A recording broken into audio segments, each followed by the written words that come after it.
Okay, I'm hoping this is working. We've had some troubles this morning trying to get live, and I'm so sorry that I'm running slightly behind schedule. In fact, 14 minutes behind schedule. What a disgrace to humanity I am. Um, Let me just check. This is coming through. I'm hoping this is working. Yay, it is. Thank God for that.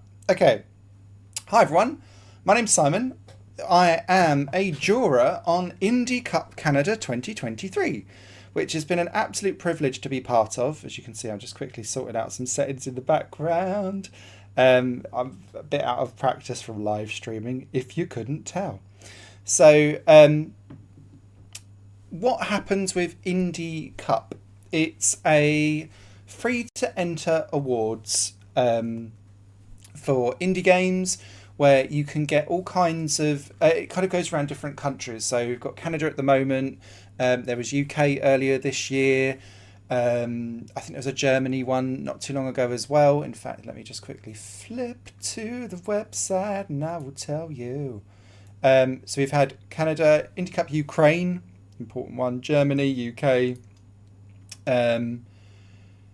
Yeah, plenty going on. Now, everyone gives their time for free to come and play and look at all of the different games, and it's one of those things, you know, when you kind of go onto the trailer websites and it's like nominated for 50 million awards. I've always been like, well, how does that work? Well, now I have first-hand knowledge about how it all works. There have been 80 games submitted. The whole point of this is that they have to be, the team that work on them are largely based in Canada. Otherwise, you shouldn't be in Indie Cup Canada. And what this live stream is all about is watching the gameplay trailers for all 80 games, and I'll be commenting on them afterwards or sometimes during. Not everything has a trailer. Some of them have some gameplay demo walkthrough because they aren't even at the trailer stage yet. So I'll call that out where that comes about. I'll also give a shout out to the name, the developer, the team size, because I think that's important to reflect that some of these people are solo devs versus like teams of up to like 11 to 20, something like that. But the whole point is that they are indie. They're trying to get some recognition, trying to get some love, and I'll be looking for games that really stand out for me. I think just for the developers that have come in, I think for me, what makes a game stand out and is interesting to me is, this is going to sound really cliche, but it's some kind of like hook that gets you in. And that doesn't necessarily have to be look at the amazing graphics. It could be a really cool gameplay hook. Doing something with a twist on it is definitely something that always stands out for me, and trying something new. Having an emotional punch in something if you're doing a lot of storytelling. And for me, it's not about the graphics, although styling and making something stand out unique does intrigue me and pull me in and basically gives brownie points. But that doesn't need to be graphical style. It could be gameplay loop. It could be something to do with character design. It could be something that sends the player trying to think about something in a different way as well. I think that's quite interesting. So that, or something that means that you can't take the same approach every single time and you have to constantly think. So I hope that makes sense. I'll also be sharing right probably towards the end, although dripping throughout as well, my thoughts on, if you are a developer, like what are good pointers for sending stuff in for this type of event. Because now having watched, I haven't watched all 80 trailers, but I've watched 80 presentations. Quite a lot of developers have put in gameplay footage that we won't be showing today because they don't want it to be shown today. So we're sticking to only trailers where we are able to. So there's an awful huge variation between what people submit in, and there were definitely things that worked for me versus things that didn't. So again, all very personal preferences. My background, obviously I do this YouTube channel for myself, and I kind of bounce around all different kinds of genres except for FPS games. So I have to be very, very specific when I watch games that are first-person shooters, because it's basically the only genre of game that I really don't get on with. So I always have to make sure that I try to check as much as possible my bias at the door for not liking that genre of game particularly. Oh, my OBS disconnected there for a second. It's back now though. Hopefully we're still good. My background outside of this is that I work as a content designer in UK government. So it's all around trying to communicate succinctly as possible. I realise I'm not doing that now, but yeah, I think that could be quite a useful spin potentially for some people when you're looking at presenting something. So without further ado, let's get into the first trailer. Once I've published all of this, I will be publishing in the comments or in the description of the video all 80 games, their developer, and a link to the YouTube clip that you're seeing here. And hopefully that will be useful. I can hear some feedback noise coming in. I hope that's not for you. Okay, right. This first game is called Two Fools Nishu Takutasina by Unreliable Narrators. It's in beta at the moment. It's got a team size of between 11 and 20. And let's take a look at this first trailer. Oh god! Shit, did it follow me? You need to run fast and far as you can.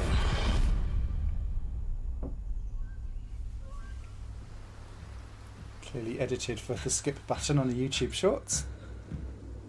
Or ads.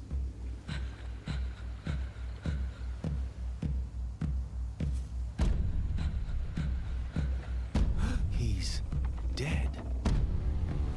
Hide somewhere and wait. I'll find you. There's no time. Either jump or I push you. Now, woman! Lord, I beg of you. You can't let me die.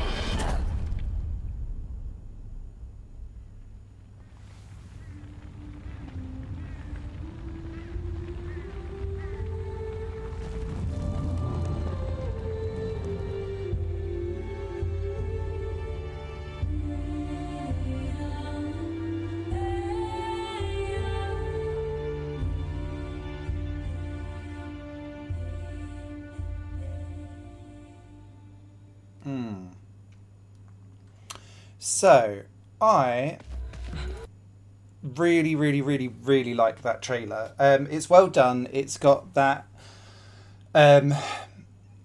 emotional peak and troughs, and it like starts with the tension and then wraps up the tension.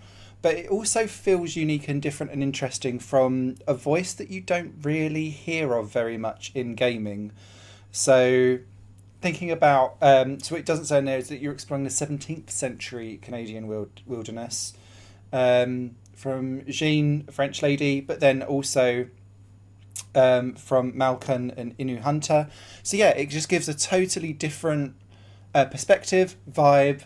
It's like, is that environmental horror? But I really like that trailer. And the gameplay footage that was submitted in that I can't show you showed two different scenes in the game that really kind of made me go, yes. So full transparency for a lot of this, I've put this on my wish list on Steam, so I think that says a lot straight out of the bag. But if you want to see how like a good succinct 70-second trailer is done, this is definitely one of them. So that's Two Fools by Unreliable Narrators. It's in beta at the moment, and you can wishlist this on Steam. Okay. Next up we have Elemental Survivors. Now this game is by Samabi Games. It's in early access, so it's already out now. 2 to 5 people are in the team, and full disclaimer, I already had this on my wish list before There's a theme here. Before Indie Cup Canada began, so let's take a look at the trailer.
Okay, so that is Elemental Survivors from Summerby Games in early access. Notice how it's out in early access, but it's not necessarily been bought. And I think that's because there's an awful lot going on in this genre at the moment of auto attack roguelikes. I do think this stands out from the crowd in other ways. Firstly, from the graphical design, I'm loving the retro Dance Dance Revolution, like late 90s soundtrack of that. Takes me back. There's a few things that I found quite interesting here. So I just want to kind of zoom in on the tray. Yeah, actually, I'll be able to do it here. So I think I've got my cursor on here. What I really liked about this, and I think I don't know if this is me just diving into the fact that a lot of these auto play roguelikes feel very similar and are quite hands-offish. But I like the fact that you have this kind of visual cue over here around attacks of when the next attack is going. Because one of my pet peeves with a couple of the other ones is you're never quite sure, like visually and attackily, it's a word now, how quick those things kind of hit. So that's what really kind of made me go, with this. Also the fact that it's all around magic as well. So I think sometimes that feels much more grandiose and fun sometimes compared to other types of roguelikes where it's all a bit more like punchy, kicky. So just like Two Fools, we like Elemental Survivors too. So Panda Chan will be coming out time and time again. So yeah, big thumbs up from me. Should be good. Okay, next up, we have a game called The Crimson Diamond. Now, this is from solo developer Julia Minamata. It's in alpha stage at the moment. So again, people are giving out these kind of stages of development because some of these games are clearly much more further along the development line than others. And I do think, like, it's quite brave to put in some of your stuff early on when it's in those very early stages. Some of these later on in the stream will be prototypes.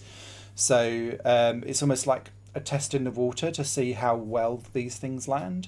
But yeah, let's see what Julia Minamata has been up to with Crimson Diamond. I just think you're brave if you're doing stuff that's very, very early. So well done.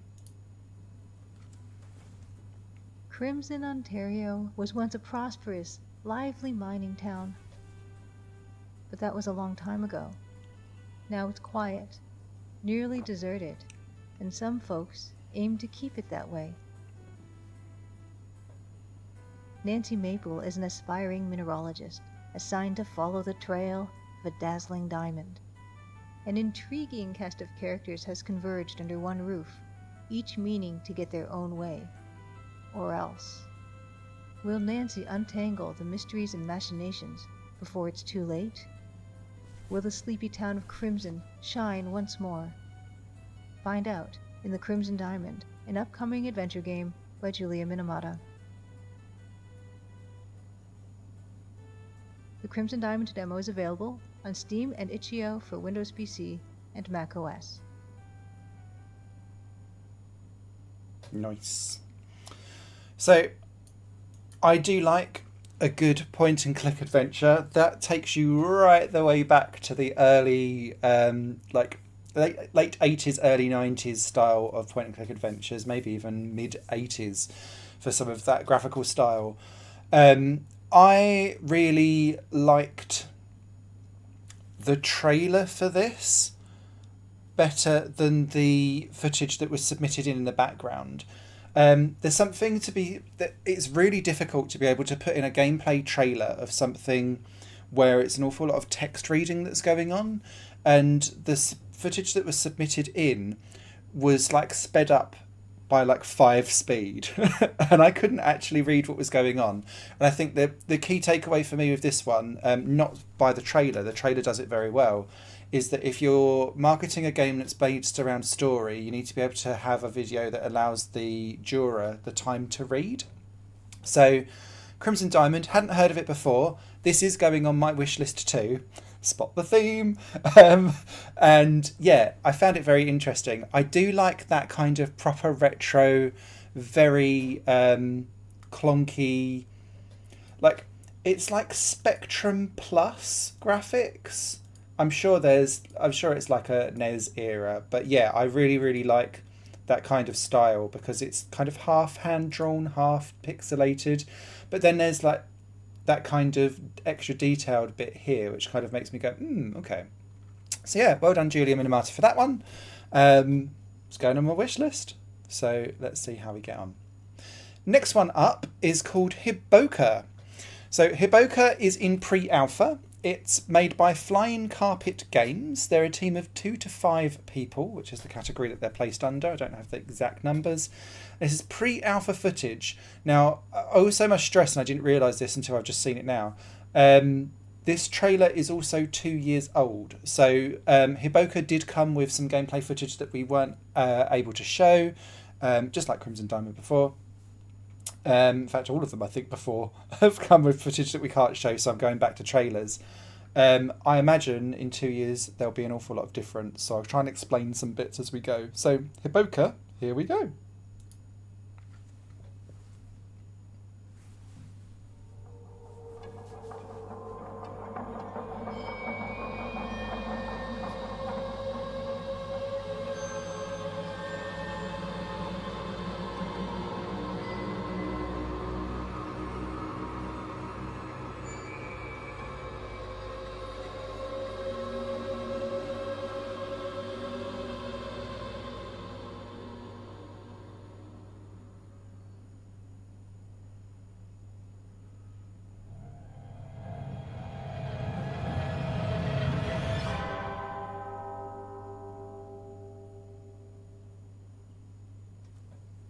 Okay. I'm going to speed it into there. So yeah, Hiboka is a single-player survivor horror game from folklore from Madagascar in the middle of the 20th century. And that sounds like a really great promise. I think what's interesting, now that is the first time I've seen that pre-alpha footage trailer, which is 2 years old. The footage that's been submitted in is identical, I think, to that. So it's difficult to then kind of go, okay, am I judging you on 2023 or am I judging you versus 2021? So that kind of makes it quite difficult to kind of go from that front. The interesting thing around all of this, and actually the trailer does show this. Here we go. So it's a survival horror game. It does feel quite retro in that kind of Silent Hill 1 style era. Resident Evil, where it kind of drops in behind and you're able to just do a little bit of shooting. The footage that was also submitted to us showed that you was able to run away from everything. And what it did kind of call out, which isn't shown in the trailer, is that the puzzles are like escape rooms. So I don't mind survival horror games, so I have to kind of put my bias in the background here. But I don't think this pre-alpha footage if this was marketed as a trailer, I don't think it gives the game massive justice for what it's trying to do, because it misses out the entire puzzle element of this game going on in the background. So interesting. This one isn't going onto my wish list, if I'm being perfectly honest, but I do like the theming of it, absolutely. And again, unique voices around folklore of Madagascar, I think it would be an interesting one to see. So that's Hiboka by Flying Carpet Games in pre-alpha at the moment. The next one up is called Camille and Laura. Now this is by solo developer gotta screw this up. Biolivierb. Come help me please. We've got, if in doubt, just get out a stuffed toy. Hopefully that will get me out of it. Now this is in prototype phase, so this doesn't even have a trailer or anything like that. So I'm going to play just like snippets of the demo that was sent through, and this is unedited gameplay. And whilst this kind of runs through, because firstly the big selling point here is the total hand-drawnness of all of this. It's got mummy and daddy fridge magnet school drawing going on, and I quite like this aesthetic. It reminds me of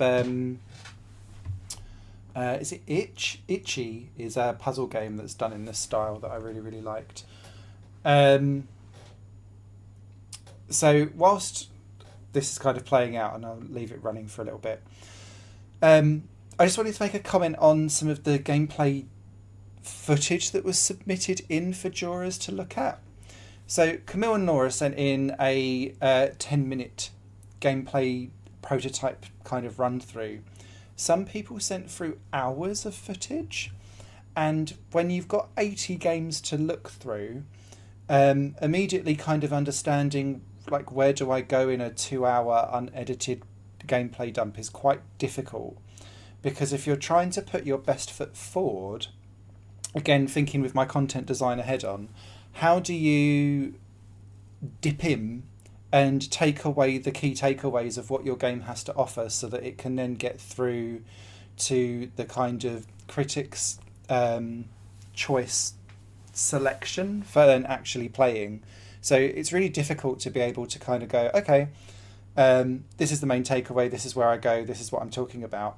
And some developers really, like, they sent in a narrated trailer, which helped me understand exactly what it was that the game was offering and what was different and unique and interesting about it in a couple of minutes versus 2.5 hours. So that was a huge takeaway from me, because initially I was like, oh, 2 hours. And then I was like, I've got 80 of these to get through. Plus I'd like to sleep. So yeah, there's just how can you succinctly tell your point? So Camille and Laura, again, this is a big huge prototype. I'm just going to skip forward a wee bit here. It is pointy, clicky, narratey-y.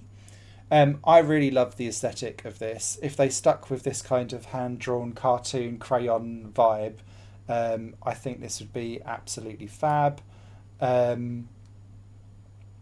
Beyond that, again, I think this goes back to my earlier point on being brave, submitting in prototypes and things that aren't fully fleshed out, so to speak. I would keep an eye on some of this. Love those little hands.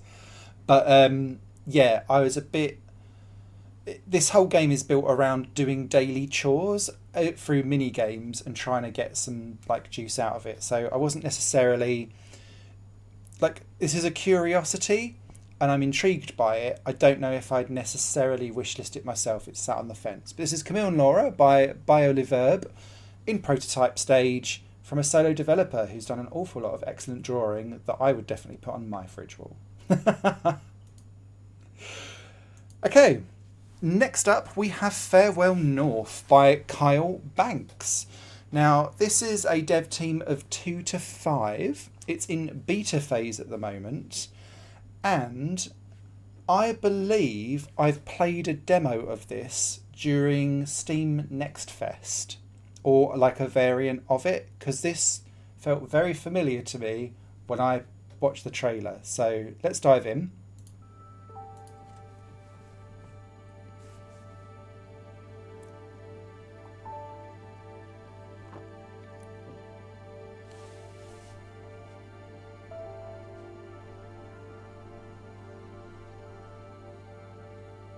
I've definitely played this.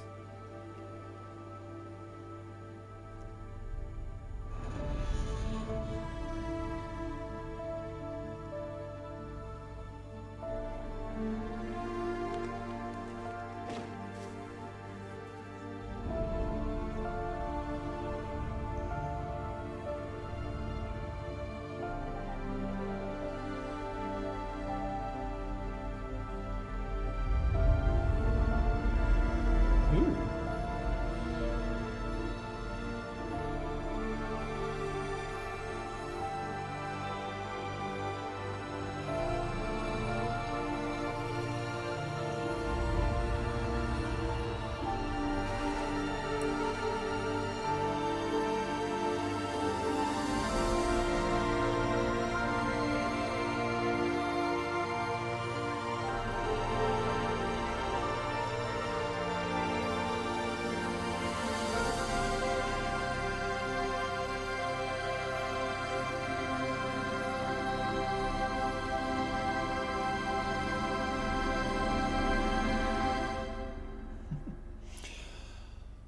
I know Unfinished Swan did it years and years and years ago, but I'm still not quite over games that let you paint in the world and make something really dull come to life as you wander through it. And that's what Farewell North does very, very well. So I have played the demo that was out on Steam Next Fest, or it might have been like a narrative festival thing. And the game did translate quite well. I do remember getting stuck on parts of it because it was getting a bit confused around like signals of where you would go next to try and unlock some puzzles. So there's definitely some kind of waypointy things that need to be done there. Oh, hang on, I've cut off the end of the trailer. I know you miss her too, don't you, Jess? We do. Okay, we should keep going. Ooh. Great link to Smushy Come Home. That's a great game, by the way. I've bought that. But yeah, this, again, love playing as an animal. Very simple for me. Really great atmosphere. Very like hazy, downbeat, depression, anxiety. All of your favourites. And then that gameplay loop of satisfaction of watching the world kind of being painted around you. And it looked like playing as either different people or animals and watching all of that come together. It gives me a really good sense of what the game is about. A little bit of the narrative gravitas on it as well. And really like good cinematic swelling music. So definitely Farewell North was on my wish list before coming to Indie Cup. It's absolutely staying on my wish list. Very much a thumbs up from me. So that is Farewell North by Kyle Banks in beta at the moment. That says coming out in 2023. Not got long to go, so I don't know how much when that is coming out, but good luck. Okay. In a complete change of direction, next game up is called Bullet Bunny. This is a solo developed game in beta by Pen USB mic. As we try to stick it all in one word. This is a gameplay trailer. Off and away.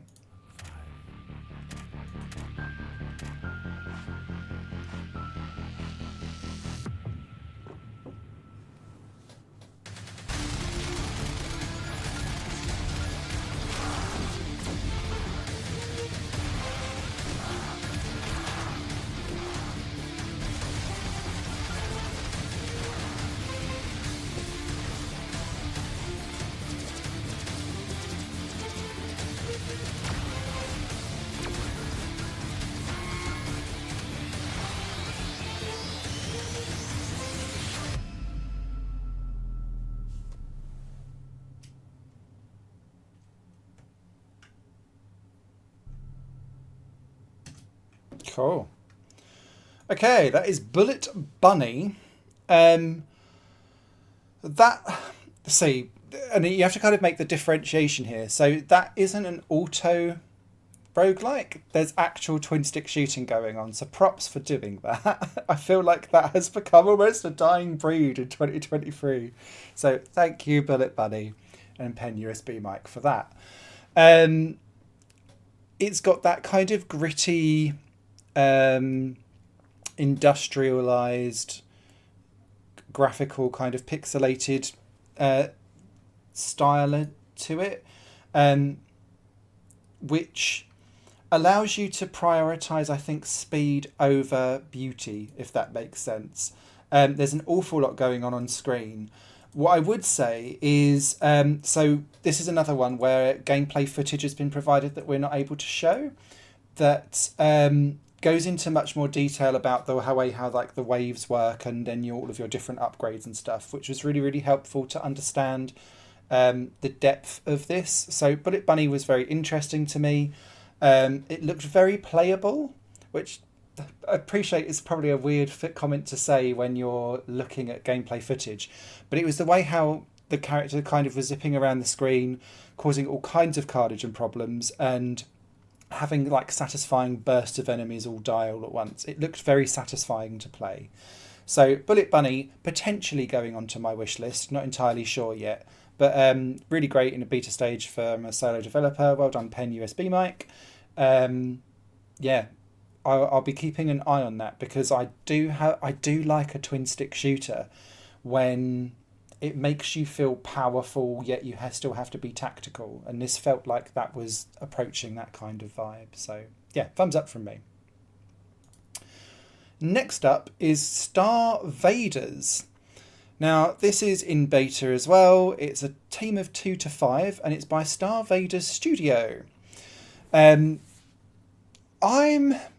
don't know if this is just me thinking business, but a few people have done this in Indie Cup Canada, where their studio is named after their game, or their game is named after their studio. And that's great if that's the only game you're ever going to make. But if you're going to have an entire franchise, it'd be like Oddworld, I guess, is probably the biggest example of this, where it's Oddworld Studios creating Oddworld games. So you're going to constantly be in this cinematic universe. If you ever want to branch out from that, though, suddenly your game name doesn't become relevant. And it's a bit similar to businesses naming after their street. So it's like, if I called myself like Essex Painters and Decorators, are people in Hertfordshire going to really buy me? Probably not. So yeah, let's take a look. Star Vaders from Star Vaders Studio.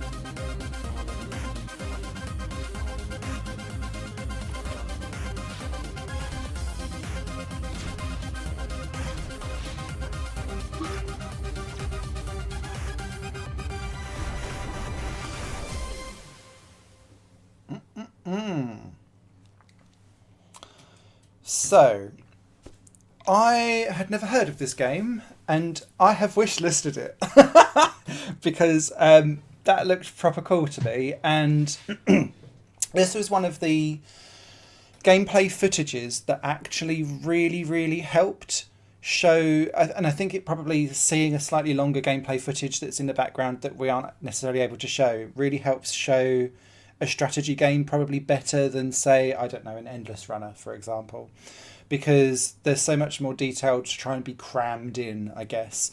This reminded me a little bit of those, the name's escaping me now, but it's the Mega Man games, the battle ones, but not really, because it's that kind of, I can scrub in, here we go. Because that was always like in a 3x3 kind of playing field where you could kind of position yourself and then attack back and forth. This looks to be a little bit more wider in terms of the battlefield, but again, love a little bit of deck building. I'm not over that game mechanic yet. That's still interesting and fresh, so long as you do something different with it, which this is doing, because it's like deck building in a turn-based strategy kind of field of view. So yeah, loving that. Also, that chiptune soundtrack is grand. I would like that on Bandcamp, please. Great visual aesthetic as well. And again, it's about... it's not about pretty versus unpretty for me. It's about giving the game an identity, and I feel like Star Vaders definitely has that. So that's why it's very interesting for me, and that's why it's probably going to be quite high up on my list personally. So well done to Star Vaders by Star Vaders Studio. That's currently in beta, and it says currently coming in 2023, but again, another one where it's like not much time left. Next up is a game called Fusion Chronicles by Shensu Games. It's a team of 2 to 5 people. This is out, I believe, in early access, and it's a sci-fi JRPG. So let's take a look at the trailer.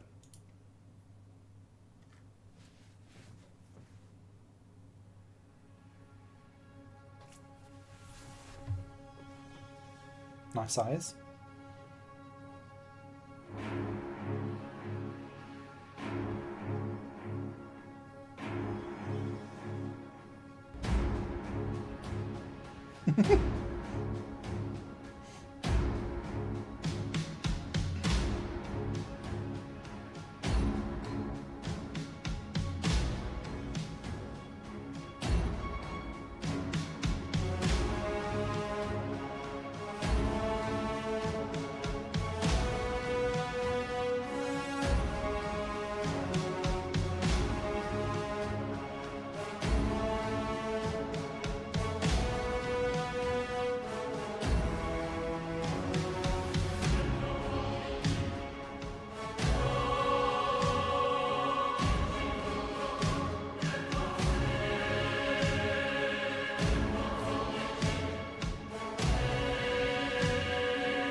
Yeah, it is out now. I was just reading in the description. Oh, no, I don't want to do that again. The early access now, available on Steam, with new chapters being released every few months. That must be quite difficult for an RPG to be in early access when the full story isn't there. That almost feels like it's an episodic game being sold in early access. So I think there's a potential issue there. I do like the bunny-oids though. Cute yet evil. Some of the best kinds of bad enemies. So I might be controversial. I'm not sure that trailer probably does the game justice. Now, it's called Story Trailer, so that might be why it's extremely text heavy. But we didn't see anything particularly of the battle system that goes on, which in a sci-fi JRPG you'd expect to see something of it somewhere, but this is the story trailer, so that might be why. There was a longer gameplay piece that was submitted in to us that did show, again, almost entirely all story. So I think the issue that I have here with being able to elevate Fusion Chronicles higher on my list of just generally, should I recommend it, should I not, is I don't feel like I've been able to see the fully rounded picture of this game. So being able to kind of see different elements of it, I think, is really, really helpful to be able to make an informed decision. And without seeing all of that, I don't feel like I can make an informed decision. So best of luck to Sensu Games with Fusion Chronicles. It's out in early access now. For, team of 2 to 5 people getting involved in building and creating and developing and releasing that. But that one won't be going onto my wish list for the time being. And yeah, I just say more of a rounded look at something would help probably in the future for being able to make not just an informed thing on a jury decision, but also probably for a purchase as well. Because I do like a JRPG, but yeah, that one didn't personally scratch an itch for me. Next up is solo developer Nabil Mansour with a Fractal Glide. And it can, you know, when like certain things are priming you for a certain type of gameplay, can you not already tell that this is going to try and be a zen relaxing experience just by the font alone? What have you done to us? Damn you fonts. So let's take a look at Fractal Glide.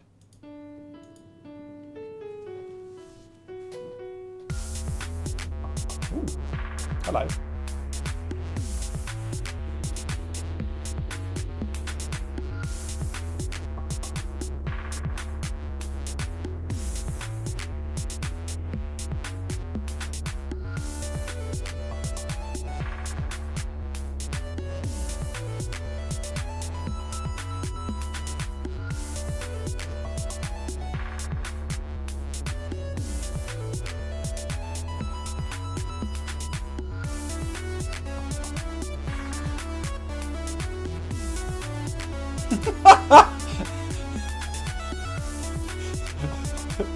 That is a unique trailer game hook.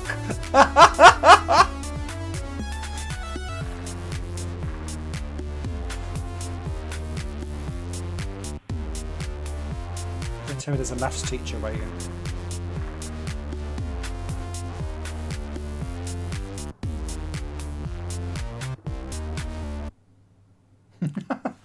Be careful, death. Oops. Okay, demo out now. Okay, so firstly, I like how it starts off with like, hello, lovely, relaxing start, and then boom with the beats. It's a very small detail, but I really like the flappy arms.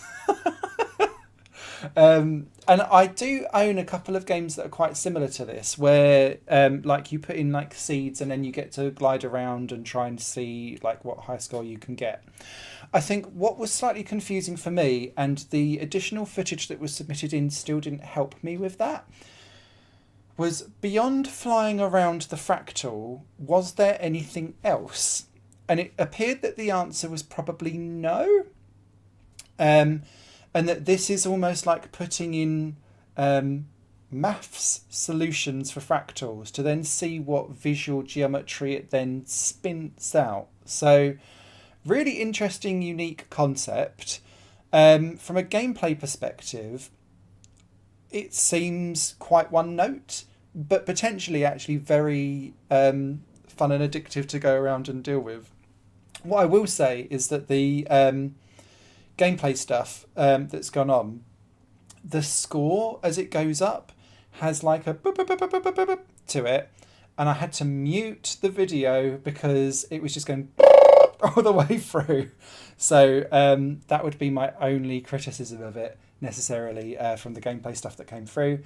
But again, interesting, unique, different concept, which I'm quite happy to explore more of. So that's Nabil Mansour, with Fractal Glide.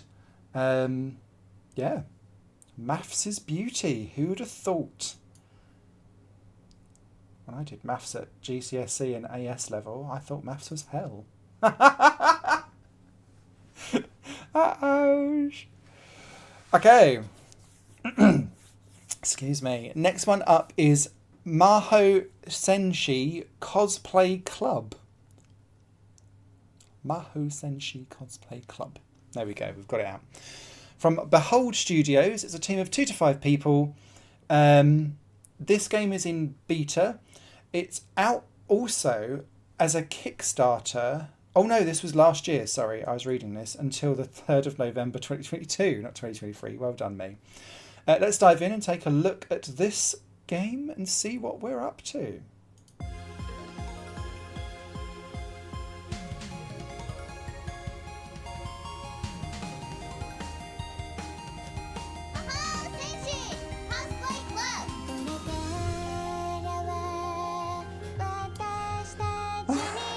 Demonetization incoming.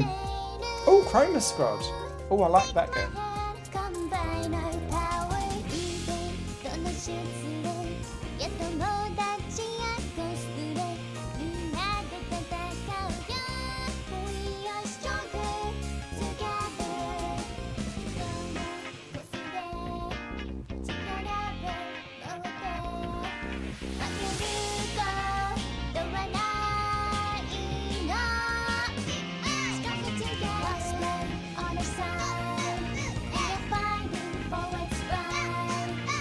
You can see the Chroma Squad graphical style actually.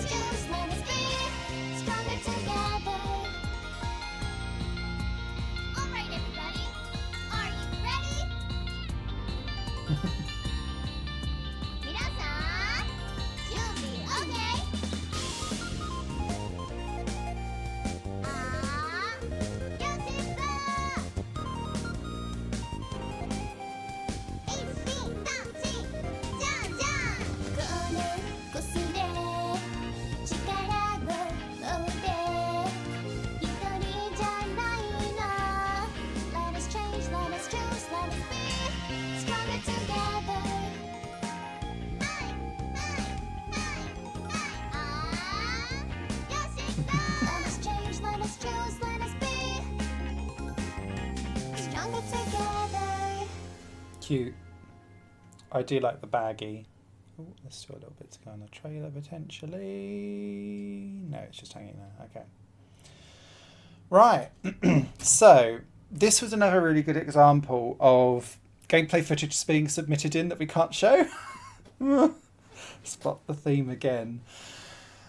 Where it might have actually been the voiceover for whoever's sung that song, because it sounds very similar. They was explaining how the turn-based battle system worked, and whilst like this is a unique and interesting and playful and fun theme, and they've really lent into that with like the bag with the eyes and all of that kind of stuff, it was actually the turn-based strategy battles that made me go ooh, because it was all based around and I think you might be able to see some of this let me go into here. So the idea around this was that the battles that were going on was all around like positioning, so it's not unique necessarily, but you was able to kind of move around and then like try and line up your attacks so that, because quite often with turn-based you're stuck quite sedentary and then you're kind of sending out stuff, whereas this was movement around on a map to try and line up as many attacks as possible. But then the further away that you moved from people to try and like line up attacks and stuff, it then moved you further down the chain. So it was a real balance of like movement and attack versus reward.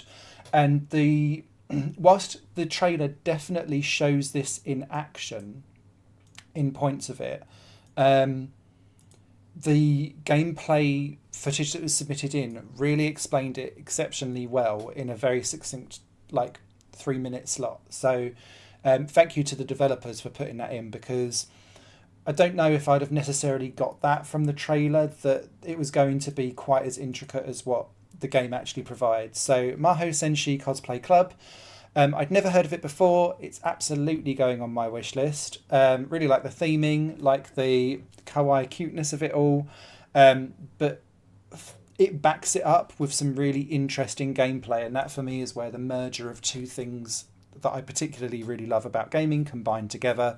So yeah, excellent stuff. I didn't realise it was by the people from Chroma Club either. So Chroma Squad. So I love that game. So good stuff from that. Behold Studios, that's in beta from a team of 2 to 5. So well done. All right, next game up is called Captain Soda. This is by Rayflower Games. It's a solo developer, and this is in beta. Let's kick it away.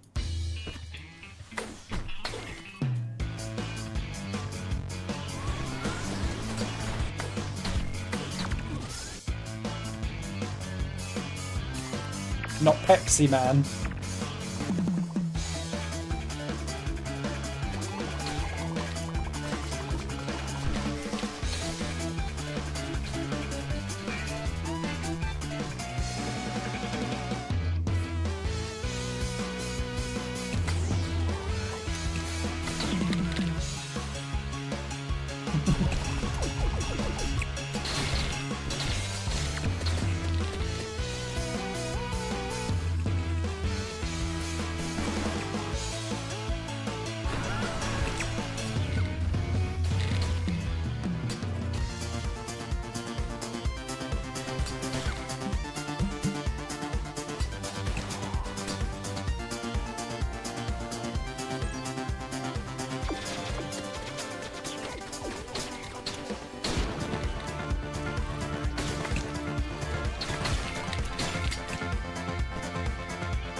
I believe, apologies, that may have not quite come through properly on the screen. My apologies for that. I was slightly further down the page.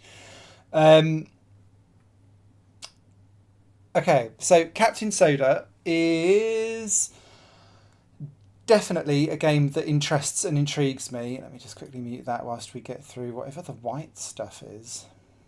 I feel like you need some rebranding there.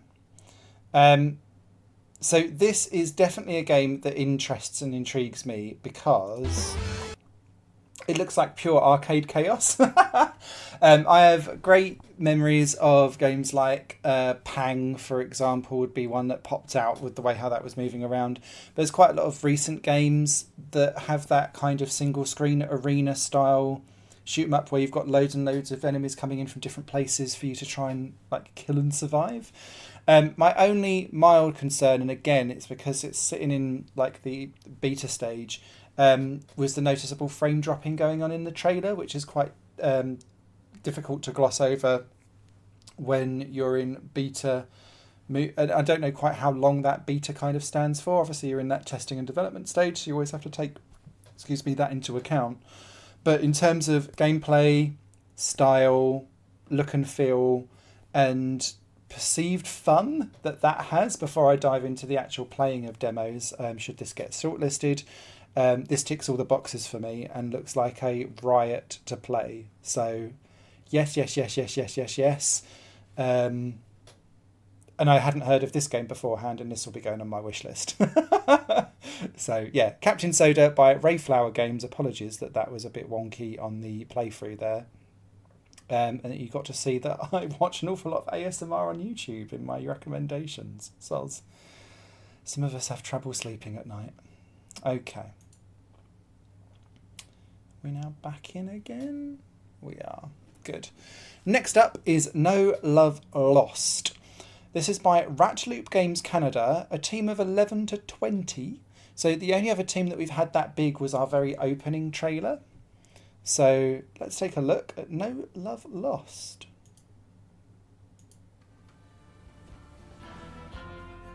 Howdy, hunters. Say hello to Drosera. Hello. This alien death trap has dozens of ways to kill you.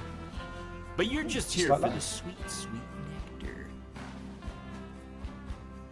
Stay alive till extraction time. It's gonna be a bumpy ride.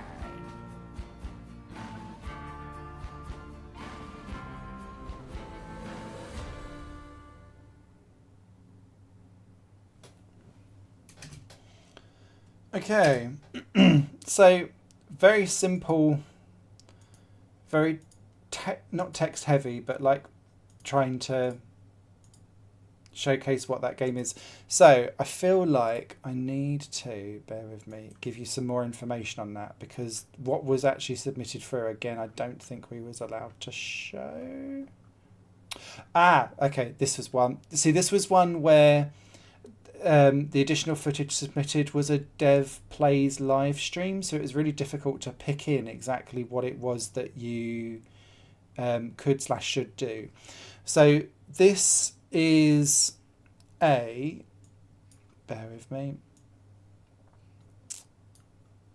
So you play as two teams, basically, trying to compete for the nectar in a PvPvE style game. So yeah, multiplayer largely, if not everything. And the idea is that you're doing kind of team battles to try and get that nectar and take it away. Interesting.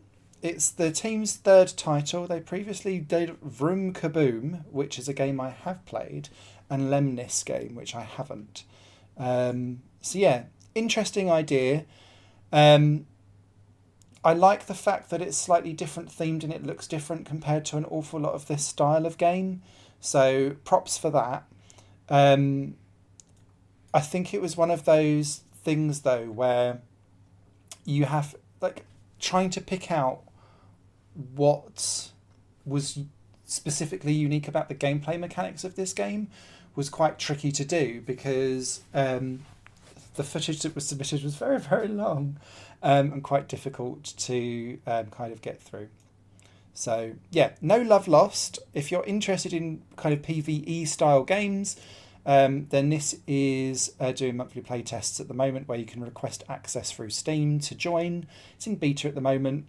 And to be fair, the gameplay footage that I did see, it looked quite polished, which is, judging by a lot of the bigger games that are out there at the moment, no mean feat these days. So no love lost, Ratlope Games Canada in beta.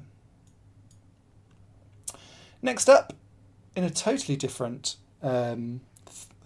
look and feel, we have Fishing Stories by Two Cake Studio. There's a studio after my own love. This is a 2 to 5 team, people team, and let's dive in and take a look.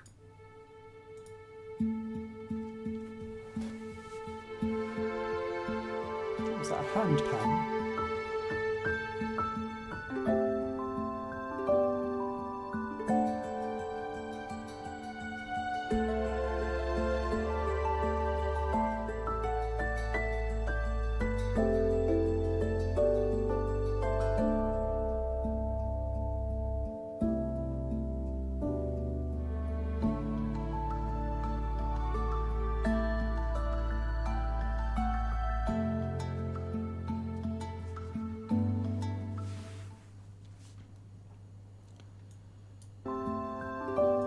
So again, this looks very, very chill. It sets out its atmosphere very nicely in the actual demo trailer itself. This was another game where we were given a walkthrough, which actually I believe was shareable, but I've kept it just at trailers for all of this where possible. And what was interesting there was that it wasn't just fishing that you were doing. There was cooking, crafting, some resource management going on, but almost all of it was like based on what looked like rhythm games, but rhythm games displayed in a way that I hadn't really seen rhythm games displayed as before. So there's a bit where you was kind of tying a fishing rope knot together, and it looked as if it was supposed to be a press and hold like rhythm game mechanic as you was trying to like thread the things, the rope around on the screen. But it didn't then look like that when the gameplay footage was unfolding. So I was like, I'm intrigued. Yeah, just found it very interesting and looks really lush and cool from a vibe. Hadn't heard of this game beforehand. I will be adding this one to my wish list as well because, you know me, I'm a sucker for anything that is rhythm based. And rhythm plus fishing sounds like a really interesting crossbreed because and I get this on my channel actually quite a bit with some of the games where fishing is a main component of a game. People keep on saying, look, pressing a button and just waiting for something to like jiggle and then quickly like button mashing or returning something feels like an underplay of fishing as a game concept and as a control mechanic. So seeing it done in different ways I think can only be applauded, just to see how well or not well that then transpires. So yeah, Fishing Stories, Two Cake Studio. It is in what's called vertical slice, which I still quite haven't worked out what that is. So someone hit me up. All right. We're still kicking. I'm losing my voice already. Apologies. I've got some throat problems at the moment. We've got some... Next game up is actually one of the best examples of a dev walkthrough in a couple of minutes that we had submitted through. And I've not watched the trailer yet, but I'll pick up on some points if it doesn't get explained. This is Spirit City Lo-Fi Sessions. It's in alpha. It's by Mooncube Games, a team of 2 to 5 people.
Mm-hmm. Good stuff. So it's not covered in the trailer. So this is the way how the developer, and apologies for my squeaky chair, kind of not sold this to us, but the way they explained it was that it's a game and an app, and kind of bridges the hybrid between the two, because it's a productivity and relaxing vibe app, but it's the idea is to try and get you with using kind of that lo-fi cozy chill vibe to get you into a mood to just zone out and be productive. So loads and loads of stuff to kind of customize things around, which I really, really like. I was immediately thinking of like the value that this brings and additional gamification that this brings beyond lo-fi beats to chill to YouTube channels, where you've just got like a static screen going and some lo-fi beats in the background. But I feel like this does that by having like the collectible spirits and lots of customizational stuff that you'd normally get in like apps like Calm and things like that. So it's a really interesting concept. I hadn't heard of it before. This will be going on my wish list. I'm also probably going to tell my other half about it as well, because they quite enjoy lo-fi beats and often love a productivity app, even if that makes them not very productive at all. I hope they're not watching.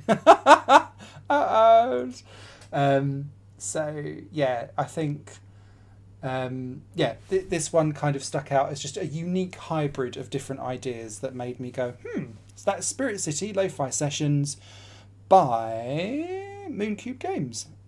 It's in alpha now, due 2024.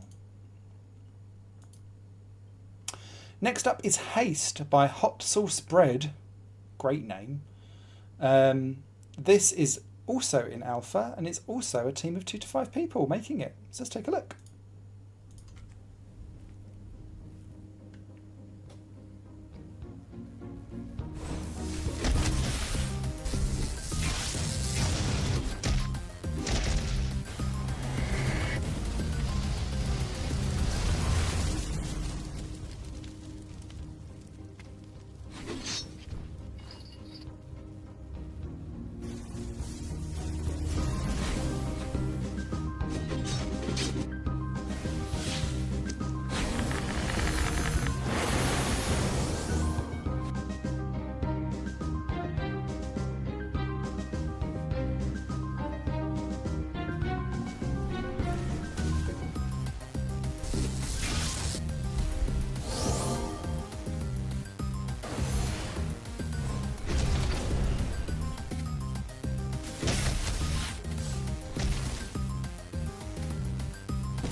Okay.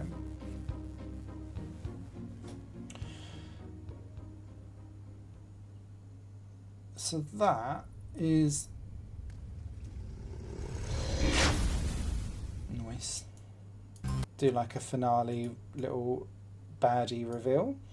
So the whole point around Haste is that it is real-time card-based combat, if that makes sense. I do like I like the fact that it kind of pulls bits from like proper beat 'em up games where it's like choose your fighters and then like versus and then takes you into the ring. I think that's quite cool. I do think that so long as this also has single player content alongside like the PvP modes that are going on, I think that will be very, very beneficial, because I think in a PvP mode this would become quite narrow in its scope, whereas if there's and by the looks of it, it looks like there's going to be some proper like story and like rolling out of different characters and all that kind of stuff as you go through. I think that would be very, very helpful. I quite liked the look of this. Very, very intrigued. Was there anything else I was going to say about it? Bear with me a second. Yeah, so just to confirm, sorry. So online matchmaking with ranked PvP, offline game modes including a roguelite campaign. So yeah, plenty for single players as well as going online to play as well. So best of both worlds. That's Haste by Hot Sauce Bread. And it's in alpha right now. Next up is another roguelike deck builder. Woo woo woo! It's called Mech Shuffle. It's by Pillbug Games. It's in early access, so it's out now. And this is also a team of 2 to 5 people. So let's take a little look.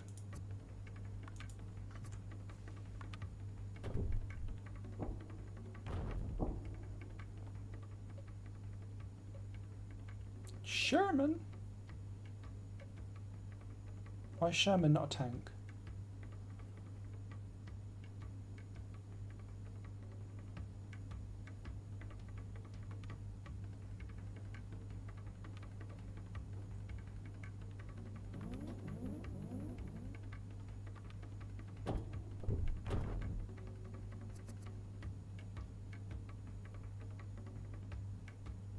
Okay.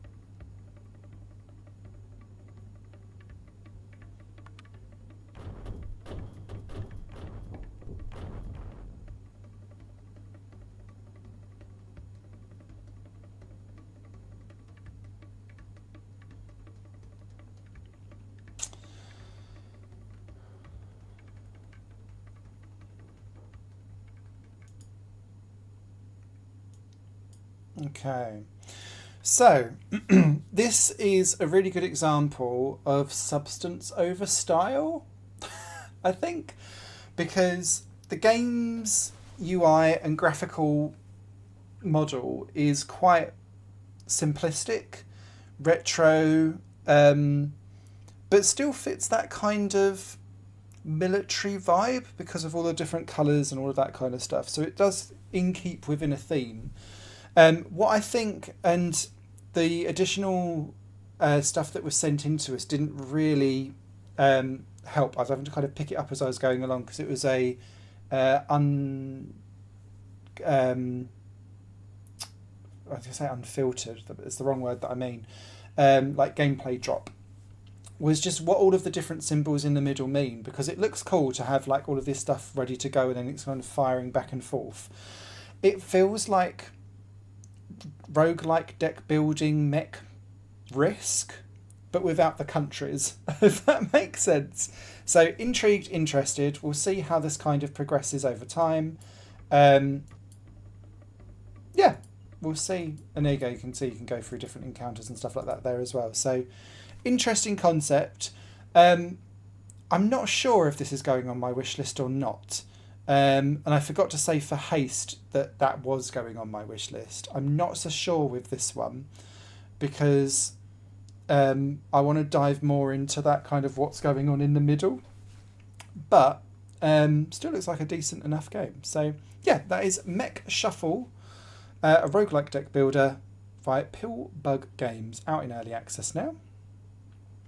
Thank you, thank you. Next up is Noxia Somnia by Reframe Games. This is in beta. It's from a team of 11 to 20 people. Let's have a peek.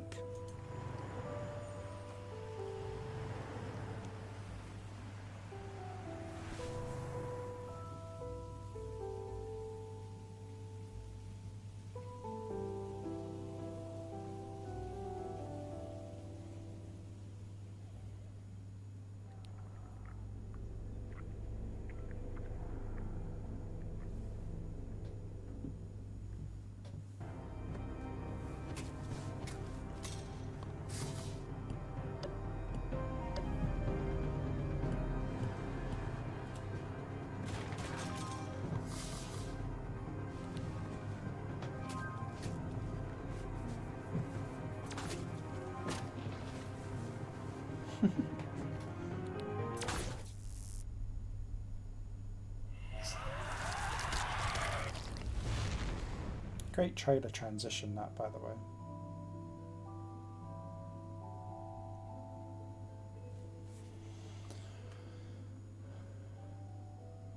Okay.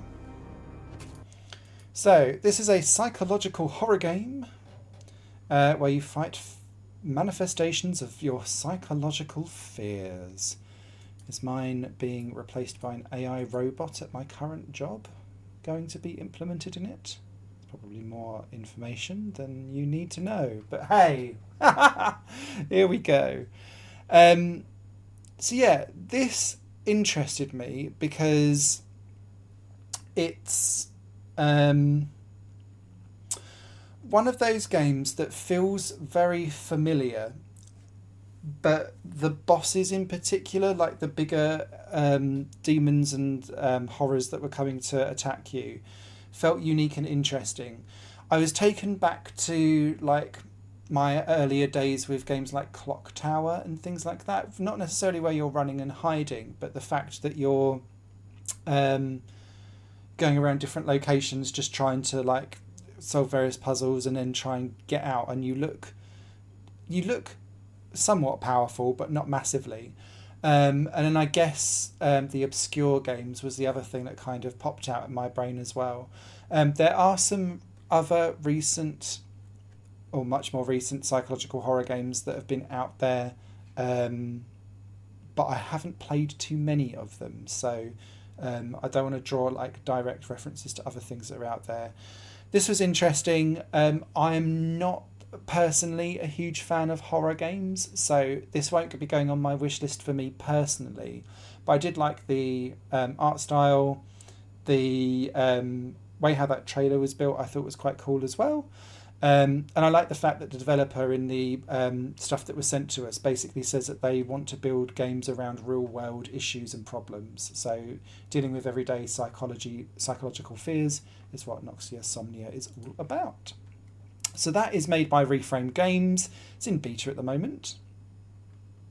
Doesn't look too far away from being ready. Okay. Next one up is called The Hungry Flyer. I'm laughing because the additional footage that was sent through for this was an absolute craze fest. So this is made by Erupting Avocado, made by a team of 2 to 5 people. Be prepared.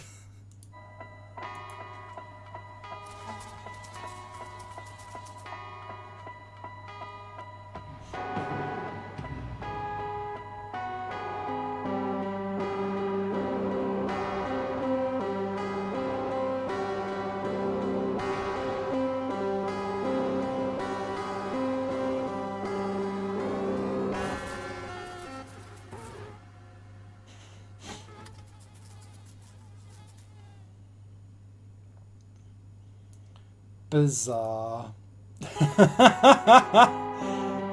I didn't expect the trailer to actually have one fly eating another in it. Nom nom nom. The additional footage that came in with this shows just how bizarre it is. So it's a real kind of mishmash of like wandering around through the eyes of your fly, doing some kind of platforming and flying around.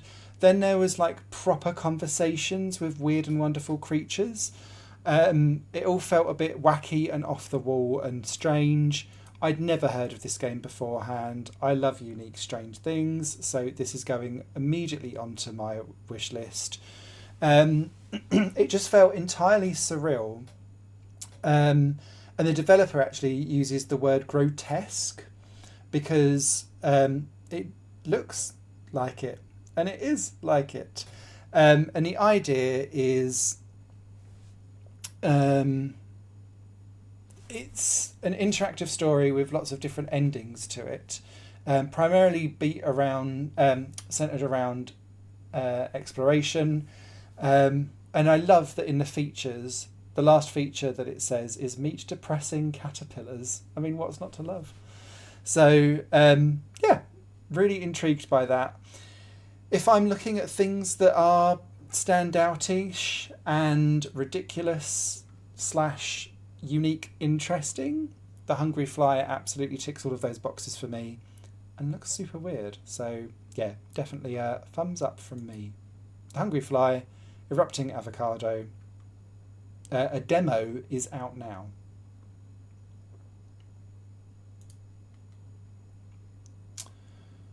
From one unique thing to another unique thing. Thanks Windows Defender for that popping up in the background. Apologies if you heard that. This next one is by Side B Interactive. It's a solo developed game called Clam Man 2 Headliner. Tired of working a dead-end office job day in and day out? Yes.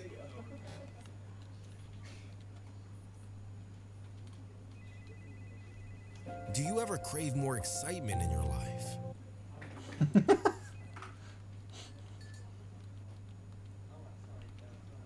Don't you want to be better than what you are now? You know, a loser. That's right. You suck. You're a horrible person and no one likes you. Want to do something about it? Well then, we've got just the thing for you.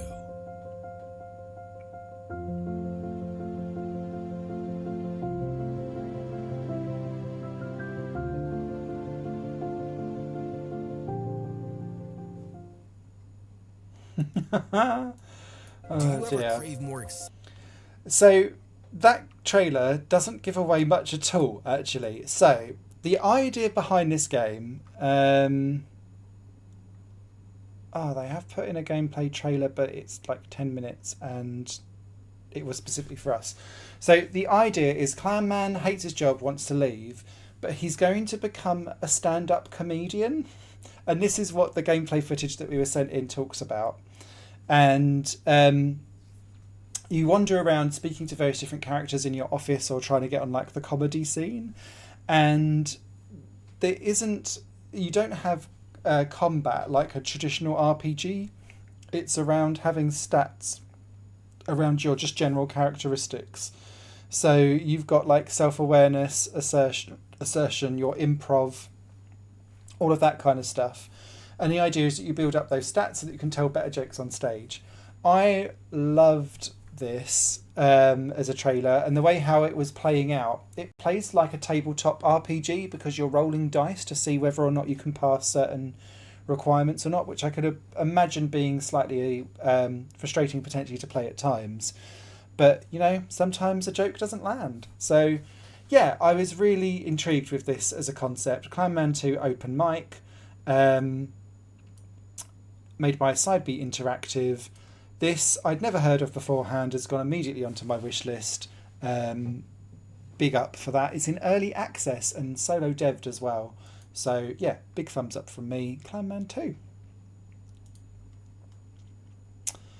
Next up is Radio Free Europa. Another solo dev by Scott McCluskey. This is in early access. Oh, crumbs. Apologies.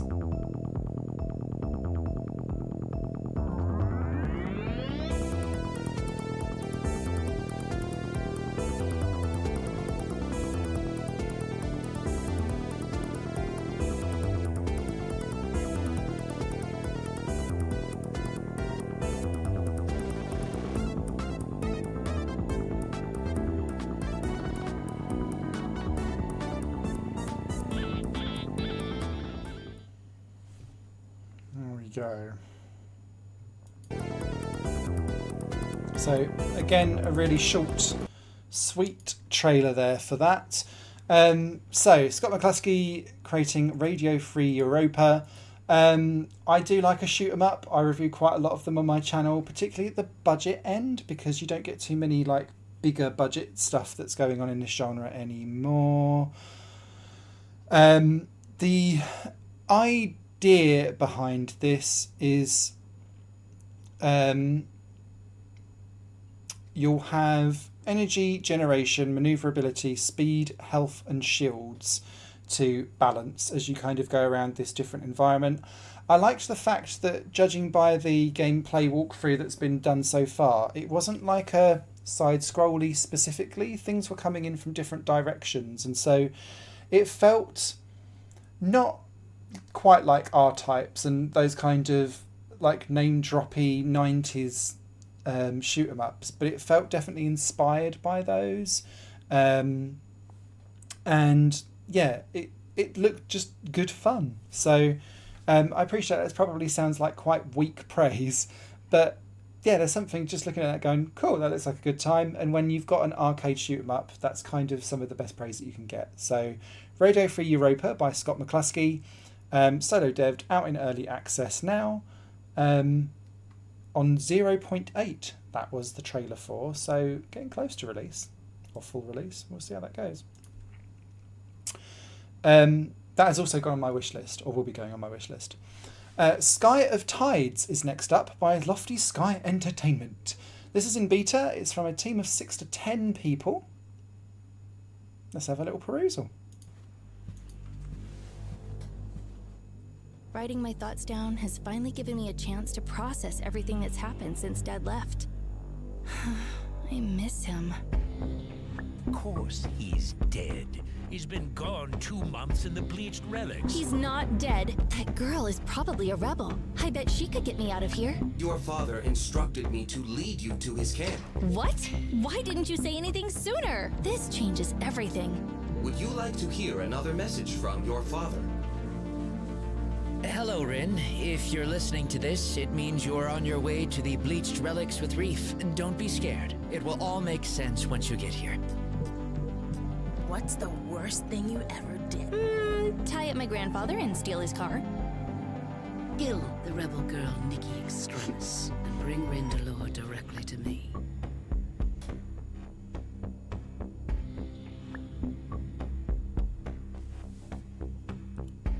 Drama! So that is Sky of Tides. This super intrigued me, and the developers that sent through the gameplay video that was in addition to this did a really good job of picking a part of the game that showed the gameplay fully in action. Because this describes itself in the additional blurb as an RPG light approach. So you aren't necessarily going to be like running around doing battles and things like that, but it's as if you're doing a story that plays out like an RPG, if that makes sense. You get experience points based on the choices that you make in the game, which then opens up different dialogue options, which then allow you to like branch off your narrative, so to speak. So the interesting thing here is that it kind of sits in between a point-and-click adventure and an RPG, and I really like that idea. So this felt really well polished. The voice acting was on point. I do like the visual design of it as well. I think the isometric viewpoint works really well in this setting too, because then it means that you can really stylize the graphics that you've got in, and it looks like Lofty Sky Entertainment have done really well with that, and it feels like a realistic future world, if that makes sense. So yeah, I was really quite impressed with that as a gameplay footage demo, and will definitely be adding that to my wish list, and I think that one will be going far. Next up is a game called Star Salvager by A Game Studio. This is in beta. It's got a team of 2 to 5 running on it, and it's a roguelike action puzzler.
I mean, that's quite a bold claim. Yet, I agree. So, again, this is a game that I'd never heard of before, and out of all of the additional gameplay footage that was submitted in beyond trailers, the one that the team behind Star Salvager put in was in my top 3 of explaining how a game works and why it's unique and interesting and different. And if any developer is watching this back, it was different parts of the dev team explaining, like, quick fire, why this game was unique and interesting and different, and some of the key mechanics that made me go, oh, as I was going through. And so I went from, oh, that looks interesting, to fully invested in this game because of the elevator pitch that the devs provided on top of this. So that's the first time I've seen that gameplay trailer, and to be fair, it does show quite a lot of what's on there. This might look unassuming, but this is probably one of the games that I'm most excited for to get my mitts on and play, because it merges together a shoot 'em up versus a match-free puzzle game with all of those different little blocks that are going around. But the bigger you get, the more difficult it is to maneuver around and not collect other things. But then I'm assuming you'll score more points for getting combos and stuff like that together. And you can see, hopefully my mouse will be hovering around it, the little white shiny thing. They're like bumpers that would then push your blocks around so that you can shunt things together to then create combos in another way too. That plus a shoot 'em up, it's that 2 arcade classics of almost like Tetris and Space Invaders combined that made me go, ooh. And the dev team described it as Tetris meets Galaga meets FTL, and I totally see that and get it. And so I hadn't heard of this game beforehand. It's going on my wish list. I don't want to dive too much into what I'm going to be recommending from my perspective to be shortlisted, but this is a nigh on guarantee from me because of not just the innovative way how different game genres and games are meshed together, but it was a real good masterclass in explaining your game succinctly in a way that people could kind of pick up and grasp and go, not only the what it does, but its unique selling point as well. So congratulations to everyone at A Game Studios. I'm fully on board for that game, and I will be loving it lots, hopefully, whenever that comes out, because that felt day one to me, which maybe I'm wearing my heart on my sleeve, but that is definitely a day one. Okay. 2 more to go, then I'll take a very short break to go and get some liquid refreshment because my throat is absolutely killing me. We've got Crafty Survivors up next, which is out in early access by Flannel Bear Games, a development team of 2 to 5. Let's take a look.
So this is interesting because auto shooting roguelikes have become the big thing after Vampire Survivors. So for me, because that game is such a quintessential high level bar, although I'd argue I think Brotato is better. Shock. That genre has now got loads and loads and loads and loads and loads of copycat clones. And so it's really difficult to kind of put out the exact same game and then go, choose me, because you've already got the quintessential choice. So for me, where Crafty Survivors then goes to stand out is all of those additional things around crafting and building your town around you. I do like the theme of crafting in the fact that they become your weapons. So like in the developer gameplay footage that was sent across, there was things where it showed us the fisherman, the farmer and the blacksmith doing like their different gameplay.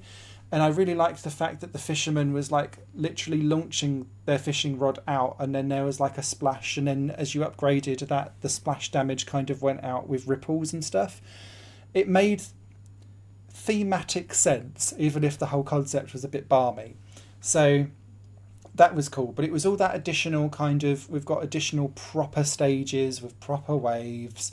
It's not just like a one arena and run around for 30 minutes hoping for the best. And there was actual things that you're crafting for that overworld progression, which I think is really where the next step for this genre is going. So for me, that felt like Funnel Bear Games is crafting, literally, I didn't mean to say that, bad pun, but they're crafting the next step of where these games could go to add in and give you some sense of progression and ownership beyond just the characters leveling up and more damage, quicker things. What else can you bring to the table? And Crafty Survivors appears to do that. So definite thumbs up from me.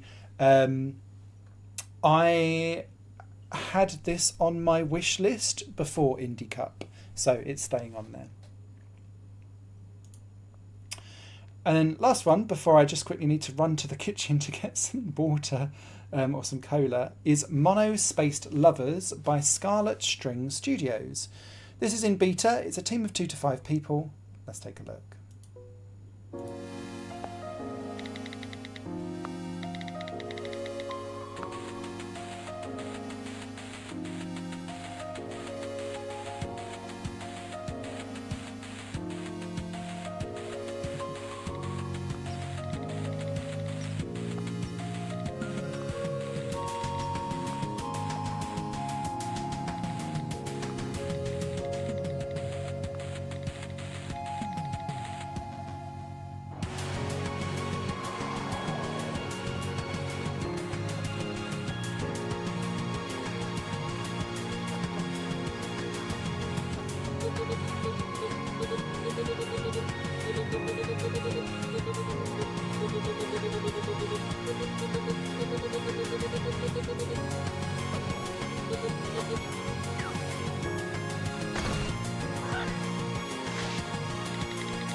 Step into Wix Studio. No, we won't step into Wix Studio.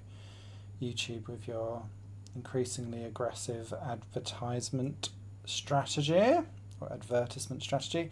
So, I think, is that not the first straight up platformer we've had all stream long so far? I think it is. I was surprised actually at how few platformers were entered into Indie Cup Canada, if I'm perfectly honest. I thought there would be more. This game is Intrigues me from that kind of nothing else was submitted in quite like this. And there was something to me that felt very slice of life anime drama about this that I quite liked. And as a fan of like your Ghibli's, but also like the Shinkai movies, I can literally look over there and I've got my latest alltheanime.com order that I'm going to be getting my way through. I won't put out those names because I don't know what I'd be recommending because I've not watched any of them yet. But that's the joy of a sale. I quite enjoyed the look of this narrative-based platform adventure. It felt cozy. It felt wholesome / emotional.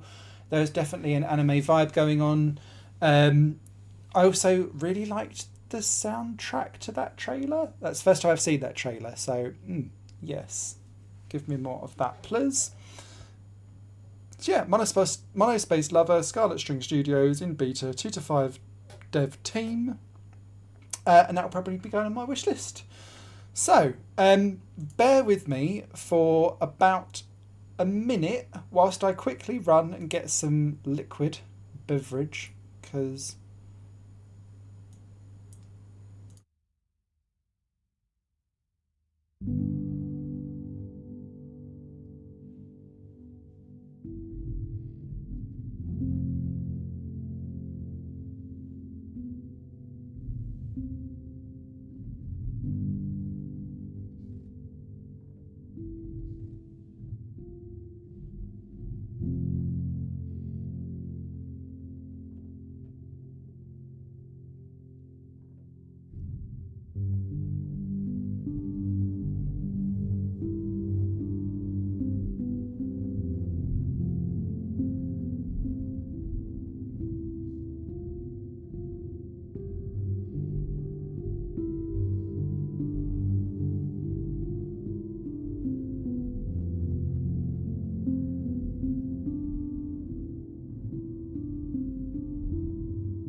damn.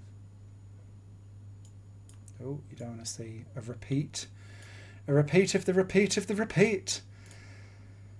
Okay, 25 down. This is going to take longer than I thought. I knew I'd be chatty. 55 to go. Okay. We're doing it though. We're doing it. Next up is Unleaving by Orangutan Matter Studio. This game's in pre-alpha and it's on a dev team of 2 to 5 people. So let's take a look.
So, a masterclass in atmosphere for a trailer there from Orangutan Matter Studios. Having seen additional gameplay footage, it does play quite similar to a Limbo style game, but with oil painting and hand-drawn graphics and all of that juicy jazz to give the atmosphere. Love the soundtrack to that one too. Yeah, and it's a mixture of hand-painted and painting animation that comes together. I think what you can kind of get away with doing Limbo likes now. I think what also kind of not confused me, but one of the things that kind of made it feel additionally more Limbo-y to others is that kind of papercraft way how the main character only has a few frames of animation. And so when they're jumping and doing all of that, it's as if the token is moving around rather than an actual distinct character with like limbs. I guess it's the best way that I can describe it. I hope that kind of makes sense. But yeah, for me, whilst the concept feels quite familiar to a Limbo style game, it was the visuals and the atmosphere that stood out for me, particularly as I wasn't necessarily sure like what the narrative of the experience is, but the trailer and the gameplay footage did draw me into it more and more and more. And so yeah, this whole kind of acrylic painting process makes me very intrigued and interested. I hadn't heard of this game beforehand. It's going on my wish list. I was intrigued. Let's see where it happens. That's Unleaving by Orangutan Matter Studios in pre-alpha. So very, very, very early stuff from that team. Next up is a game called Bad Bunch. Now this doesn't have a trailer. It only has some like prototypey stuff going on. This is pre-alpha. It's made by Stare, who is a solo developer. So we'll just look at some of the gameplay. Excuse me.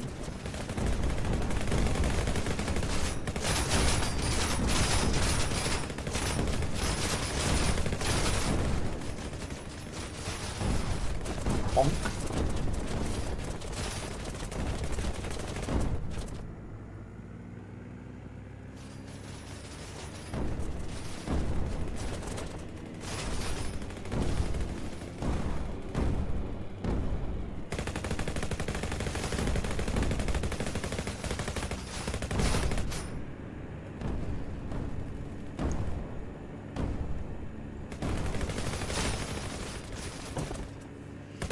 So I think what's really cool for me with this, if I just turn down the volume for that one, is without seeing too much of what else is going on in Bad Bunch, is just how fluid the controls seem to be. Like, they're doing some real dynamic stuff, running right the way close up to the world around it, whilst also getting the shots in. So this looks like this could be a really good fun multiplayer online game. I'm not entirely sure if there's plans to have any kind of single player content, but I would welcome it if it had AI and the ability to do so and fill out the world around it.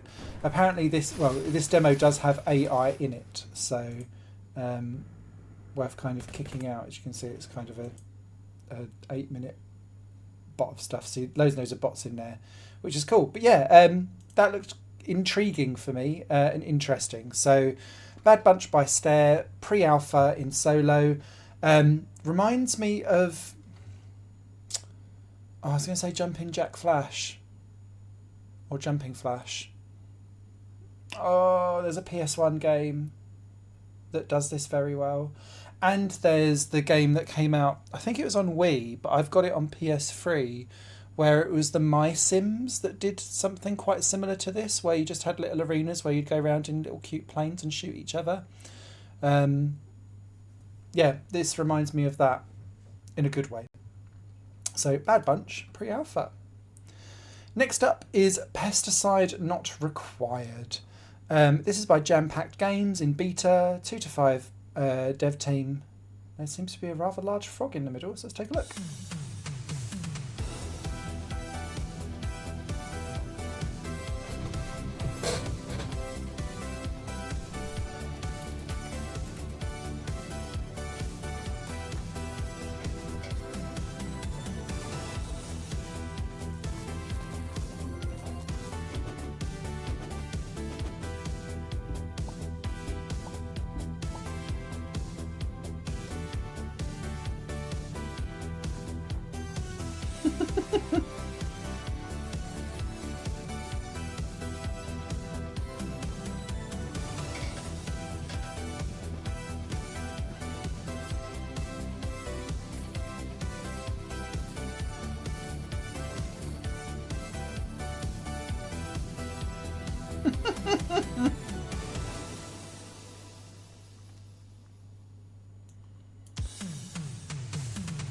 So I just need to listen to those toms again. So again, another interesting one where you're kind of, it's another auto shooting roguelike. So yes, get on the bandwagon. Yes, make sure that you get a unique theme and style, which Pesticide Not Required does. I think what makes this quite difficult to then judge against other ones is what else does it bring to the table apart from some funny theming.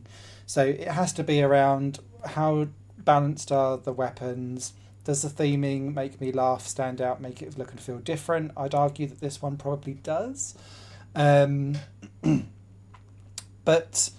beyond the farm animal aspect and the fact that you can make that frog absolutely ginormous, when you put that alongside another game equally in beta with a similar sized team that are busy putting on lots of other bells and whistles, you start to weigh up, okay, which is the game that's bringing more to the table from a jury perspective.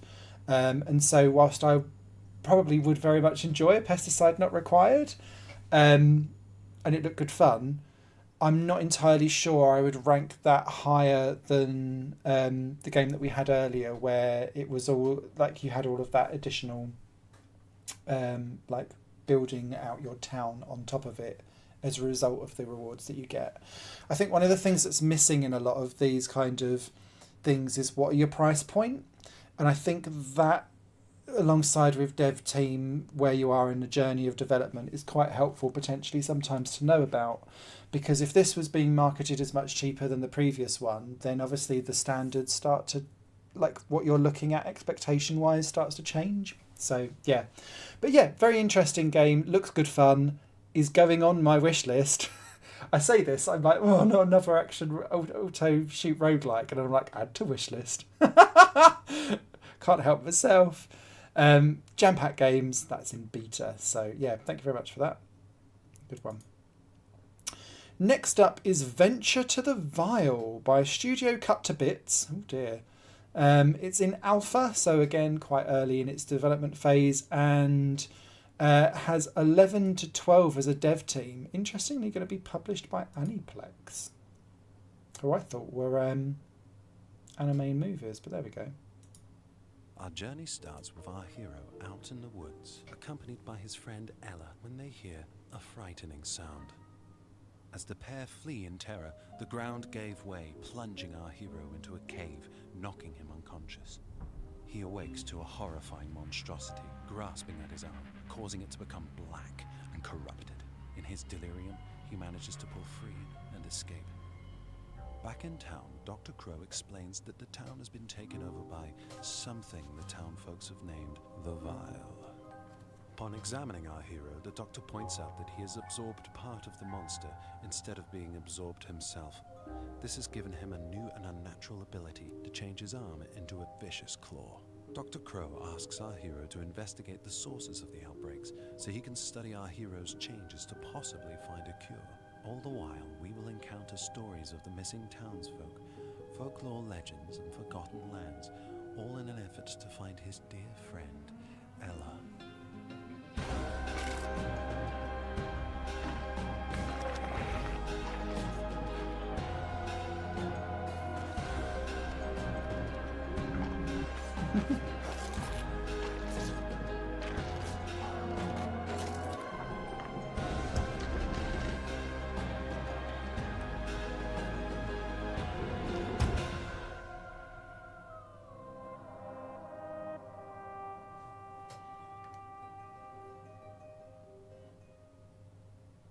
It is the same Aniplex. Sorry, I was just asking that same question. So, yeah, the things that stood out to me specifically is it's a 2.5D Metroidvania set in Victorian England, which is great. What doesn't get shown off in there explicitly is that it has a dynamic day-night cycle and weather system that impacts the game in different ways, such as enemy layouts and different parts of the levels, and only certain side quests are available day-night and in certain weather conditions, which is quite cool. So yeah, this looked like good fun, and it does feel quite anime-ish or cartoony-ish. So yeah, really quite impressed with the visual design of this, alongside the general kind of backstory and world around it. I hadn't heard of Venture to the Vile before this. This is again going onto my wish list. And yeah, looked quite interesting and intrigued. I also like the fact that some of the key art, and it does kind of translate across to the actual graphics of the game, feel like board game pieces a little bit. But yeah, some of the graphic stylings in this, like the layering of the backgrounds there, look really beautiful. So hats off to the graphical and art team that are working on this, or people that are working on this, because it looks absolutely fab. So yeah, Venture to the Vile by Studio Cut to Bits in alpha. No ETA on that, but great effort. Next up is a game called Cornucopia, and it's by Subconscious Games. It's in early access, and it's a dev team of 2 to 5 people. Let's see if it's going to enter my subconscious wish list.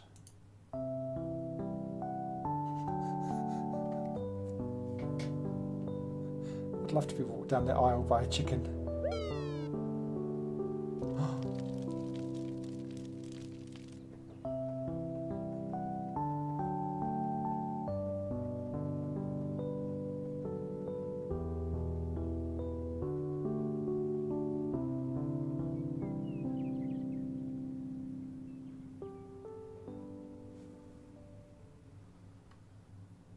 Oh, that's a super short trailer.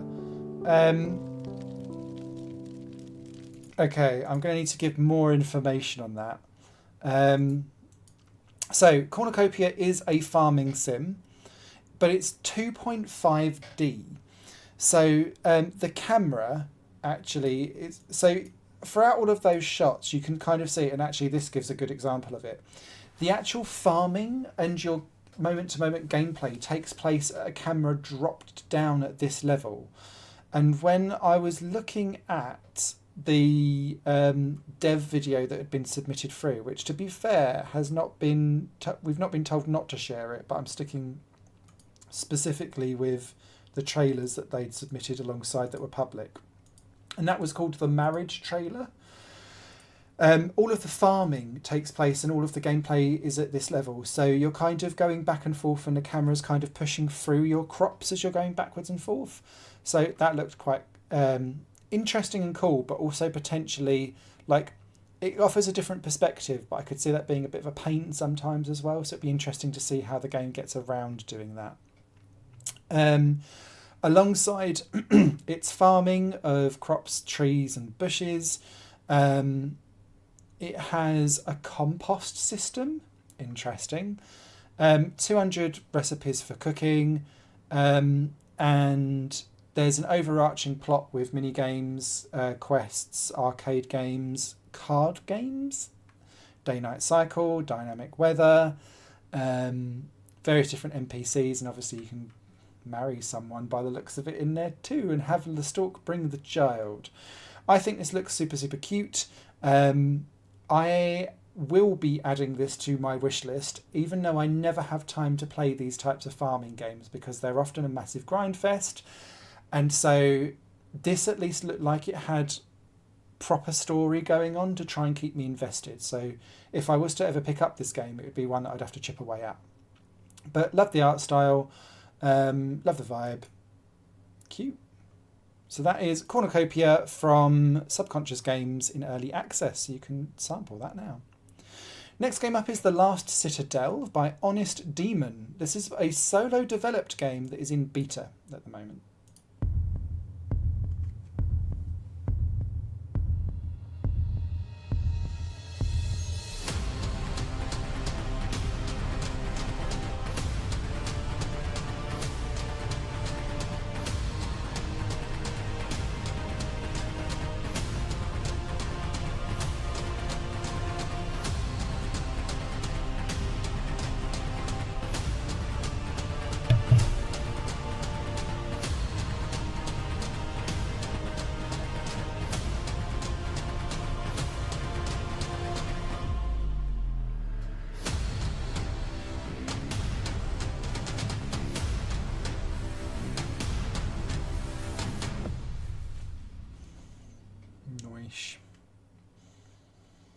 So, even though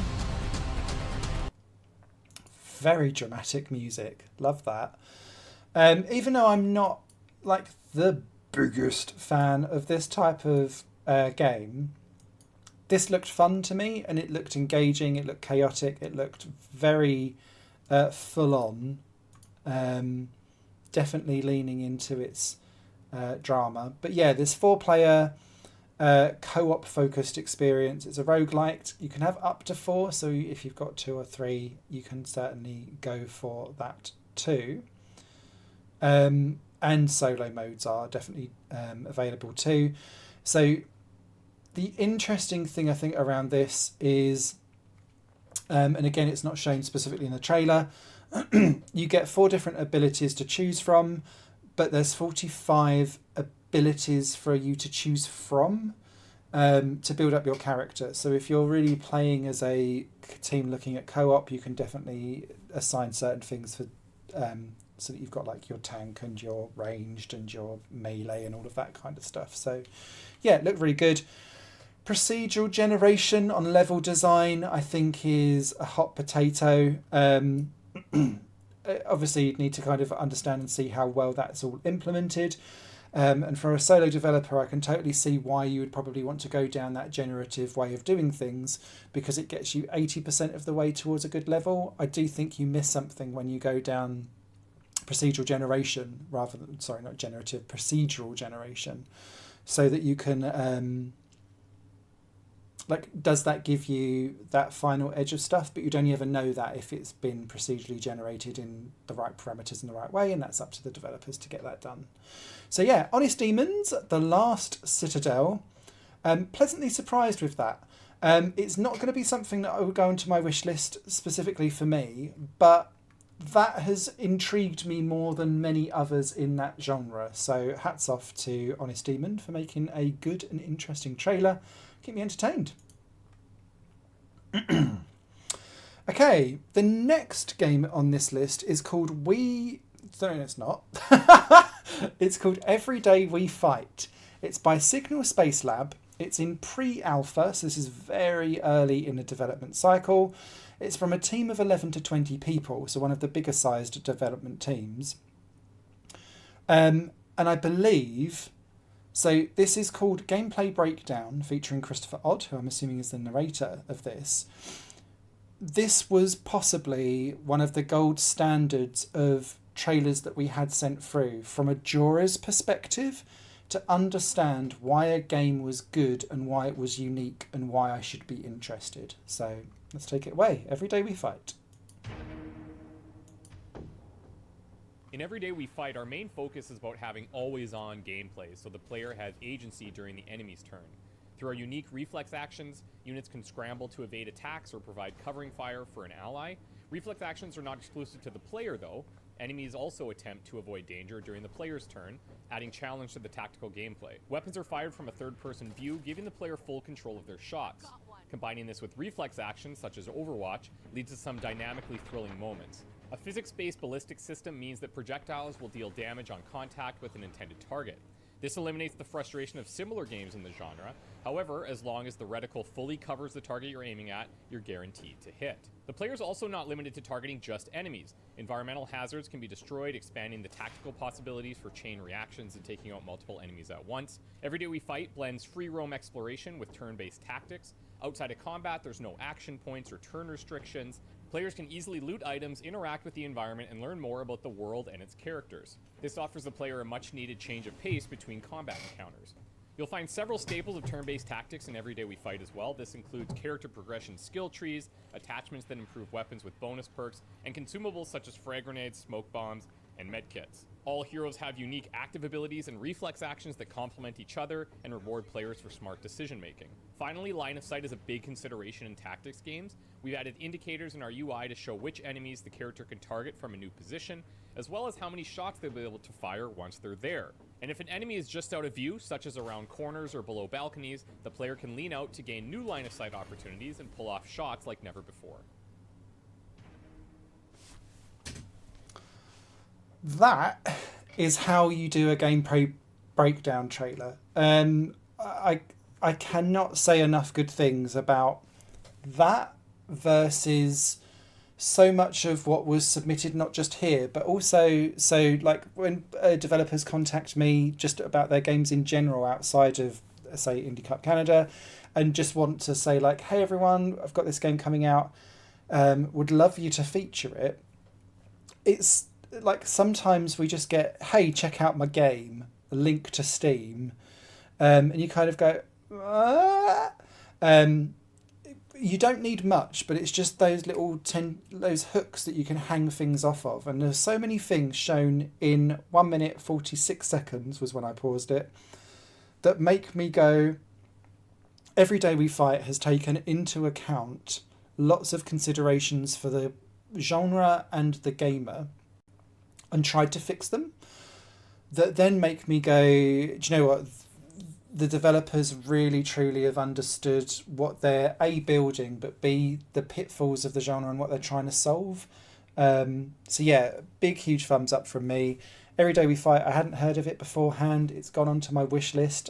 I'm getting more into turn-based tactics games as I've got older. Maybe it's a getting older thing where you can't do it in real time anymore because my brain's too foggy. But yeah, really, really impressed, not with the trailer, but with all of the different little tiny little gameplay mechanics that kind of shows. So Signal Space Lab, it's in Every Day We Fight is in pre-alpha. We'll definitely be wishlisting that after the stream. Next up is Chasing the Unseen by Strange Shift Studio. This is in alpha. It's a solo developed game. And yeah, this was a trailer and gameplay footage, that was sent across that really stood out to me. So I hope it makes a good impression on the trailer. Let's take a look.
Maths is a number. No! Go away, photo math. The fact that that is all made by a single person genuinely astounds me from a visual perspective, but also from the physics, the way how it's so fluid, that squid giant thing that was flying around. Just, it looks so majestic and so cool. So, yeah, really, really impressed with the way how that looks and feels. The additional gameplay footage that we were shown had other creatures in it as well, which was helpful to be able to see kind of beyond the squid what else you'd be up to and doing. I do like that kind of hang gliding stuff, because what was happening was you was kind of climbing up parts of the creature, and then the creature seemed to be trying to attack you, so then you would have to run and jump off and then hang glide off into another area and kind of catch yourself. Otherwise you just fall off entirely.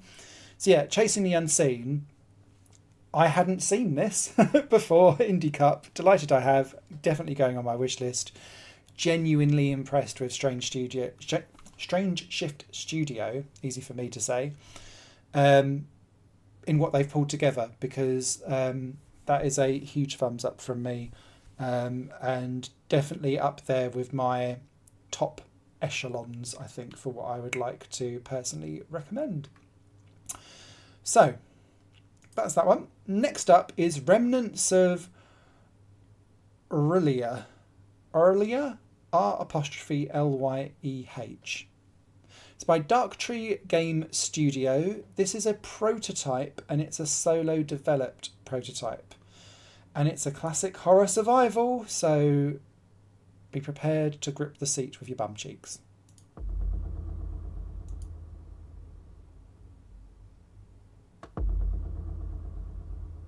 Oh, hello.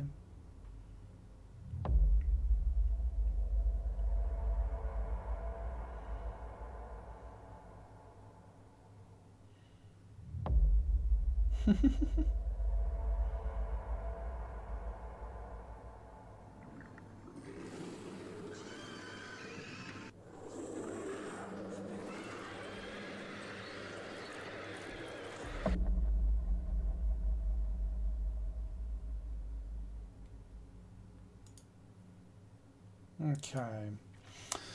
So it's inspired by H.P. Lovecraft, which seems to get so many games. So many games. I feel like there has to be some other inspirations out there for survival and gothic horror. I mean, there are some good stuff in there, but yes. That all seemed to be taking place in an underwater city. And the idea, I believe, is that you've got to try and escape the city before it rises up from the depths of the sea. I really like the way how the particles and like the general graphical style of that. It feels gross. I don't know how else to describe it. It just feels malevolently gross and like oozing pus and horrible guts and blah, oily, slippery, sluggy things. So yeah, really interested in the visual design of that. This wouldn't be a game that I would necessarily go out of my way to play because horror games are not usually my jam, but I was intrigued with this because you've got that kind of underwater element going on, which I think will make it stand out, not just visually, but potentially from a gameplay perspective too. So Remnants of Aurelia, by Darktree Game Studio in prototype phase, and for a prototype that ain't looking bad at all, so well done. Next up is a very short trailer called Beyond the Oaks by Dragonfly Game Studio. It's a 2 to 5 team and it's a third-person action adventure game.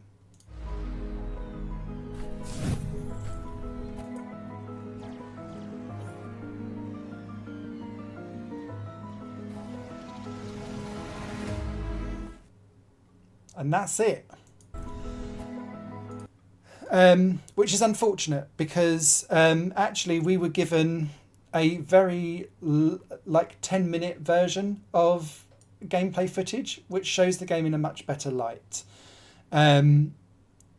So the idea is, it reminded me a little bit of Returnal actually, just with the general mist everywhere and the fact that it is a behind the shoulder shooter. You have an AI infused suit and you can decide whether or not you want to be stealthy or be aggressive, and then you'll unlock different abilities to match your playstyle as you go through. The whole point of this is basically you're going through witch infested lands and they've got all different curses to try and attack you, and you need to escape the creepy weird forest with your little suit. I don't think that gameplay teaser does the game any favours whatsoever. If your game is struggling with FPSs in your trailer, I don't think that is probably a good look for trying to tease people in, if I'm being very, very critical. I would strongly recommend taking some of the gameplay that you sent privately and putting that out and carefully removing this trailer over time, because actually you're selling yourself really, really, really short, because the gameplay footage where we see some wandering about stuff does an awful lot more to showcase your game. So this might be one that I'll be personally taking forward onto my wish list. But yeah, what I will say is that atmospherically, that game does an awful lot with fog and lighting, which I think are fantastic. So yeah, showcase a little bit more of that, and I think you'll be on the right track. Next one up is Sunrise's Order by Mystic Studio, but not Mystic as in like M-Y, M-I-S-S-T-I-C. This game's in early access. It's from a dev team of 2 to 5 people. Let's take a look.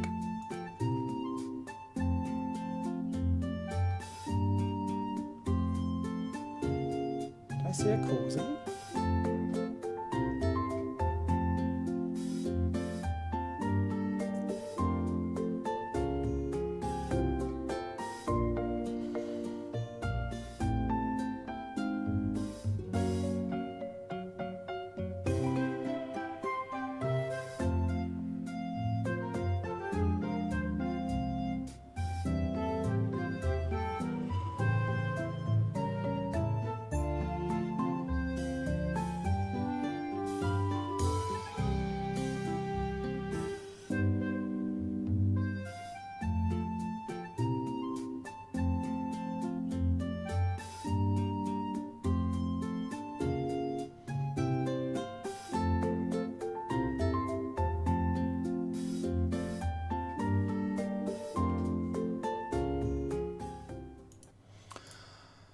I can see that doing exceptionally well with its core audience. There is an awful lot of resource production and management and crafting and fishing with a rhythm game. That's the second one that we've had, although that's much more of a traditional chart-based one.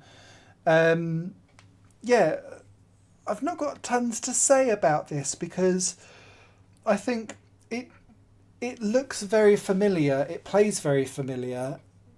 Is that what I would necessarily call out for in a jury vote to be the critic's choice for something without having to have had some like hands-on gameplay with it? I'm not entirely sure, because from a critic's perspective, I'm looking for what that does differently, and that feels like a very nicely put together replica of things that we've already got. And so my personal perspective is that then scores slightly less from in my brain. I can see other people though going like tick, tick, tick, tick, tick, because it's got everything that you'd expect from a farming resource management game. Have we already got this game is what my question would be to that. So yeah, we'll see. But Sunrise's Order from Mystic Studios, it's in early access out now. I did have to laugh at Animism.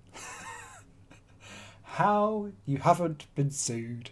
I've got no idea, but well done and hats off to you and more power to you for doing so. Yeah. I think that will do well when that's out fully though. Next up is called The Carrier and Crows. This game is finished and ready for release very shortly. It's by Ice Bath Games, which is a solo developer. Let's take a look.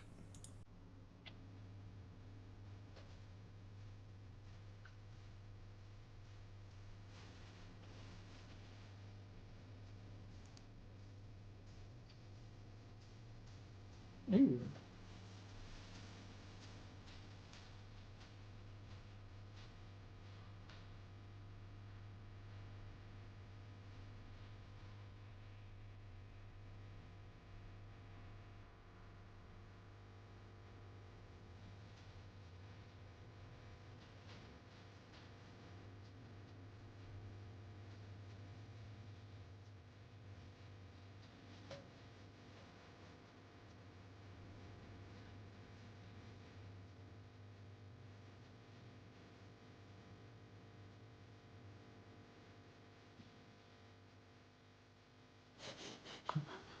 What was that in the shower?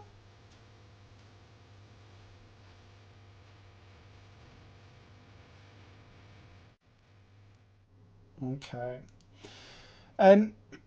So, firstly, I'm going to comment on the amount of black screen in your trailer.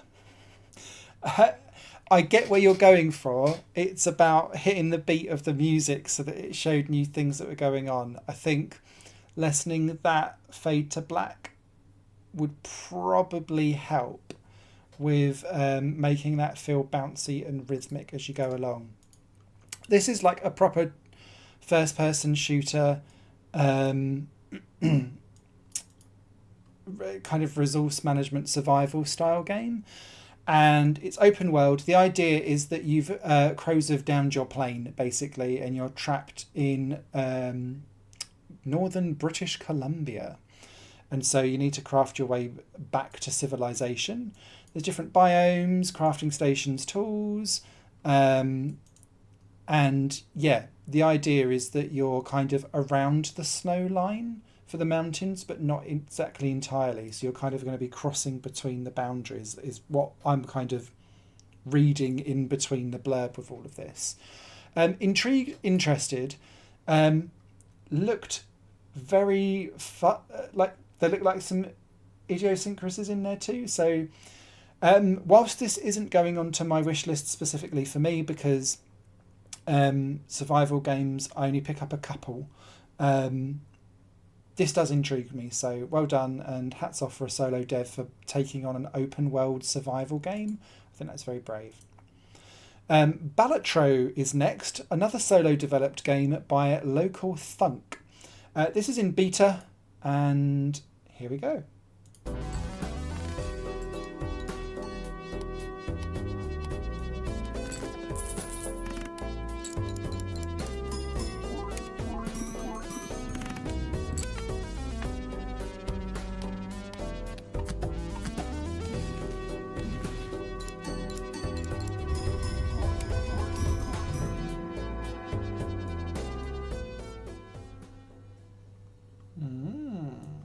Okay, so another very short trailer.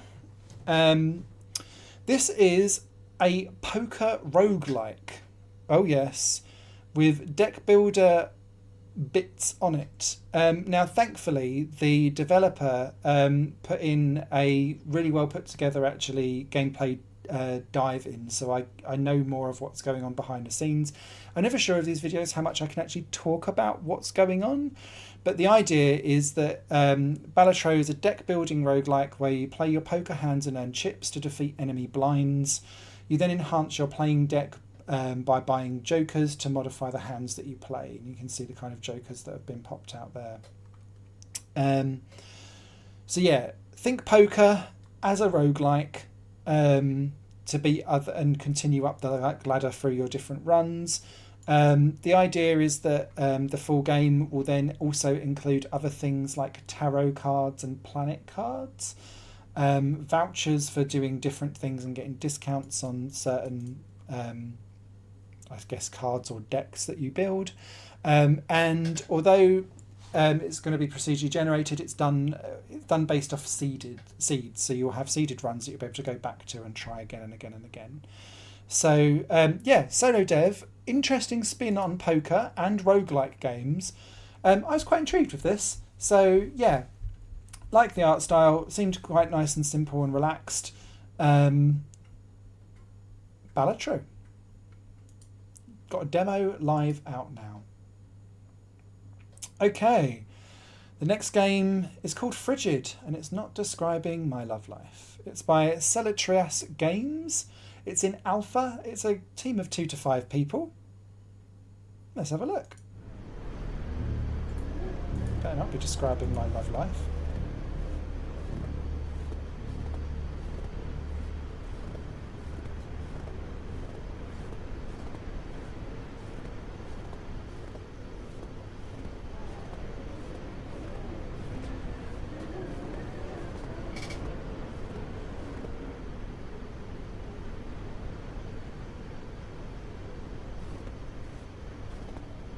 Doesn't look evil at all.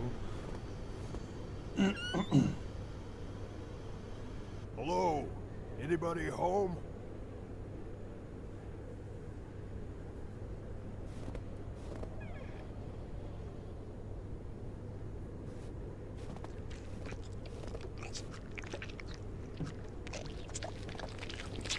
Shit.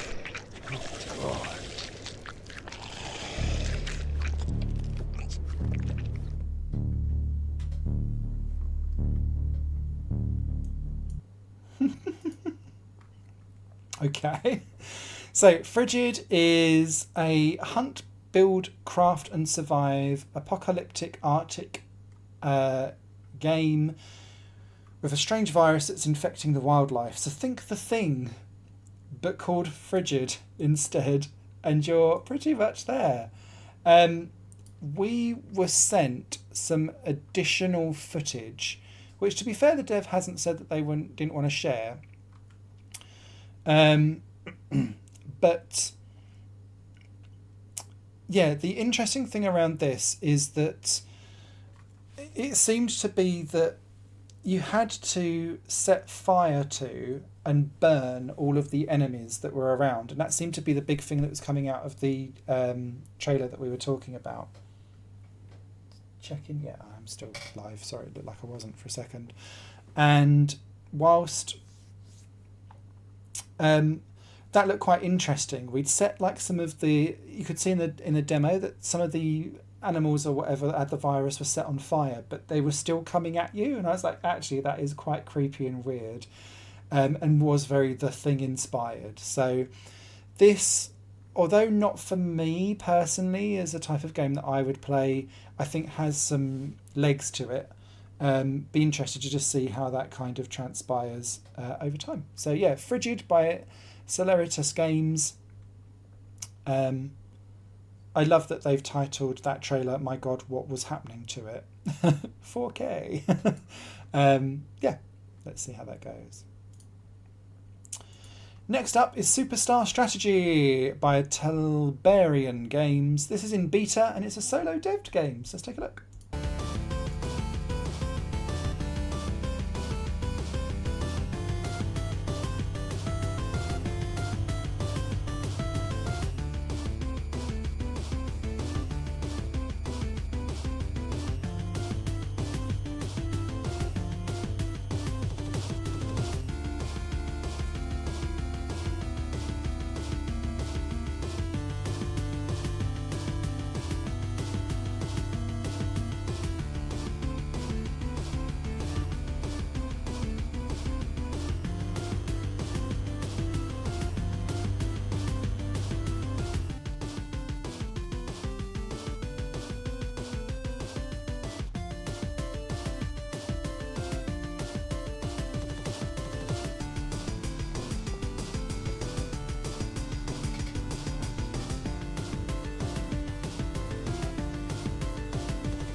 I'm loving the chiptune theme for that. That was a great little trailer. A good trailer, but great chiptune theme. So, this is a turn-based tactics game where you control a personal army of distinct units with, oh god, okay, I'm reading the blurb for this. A variety of synergistic skills on dynamic maps with interactive terrain. Pardon? That is a word salad, but I know what you mean.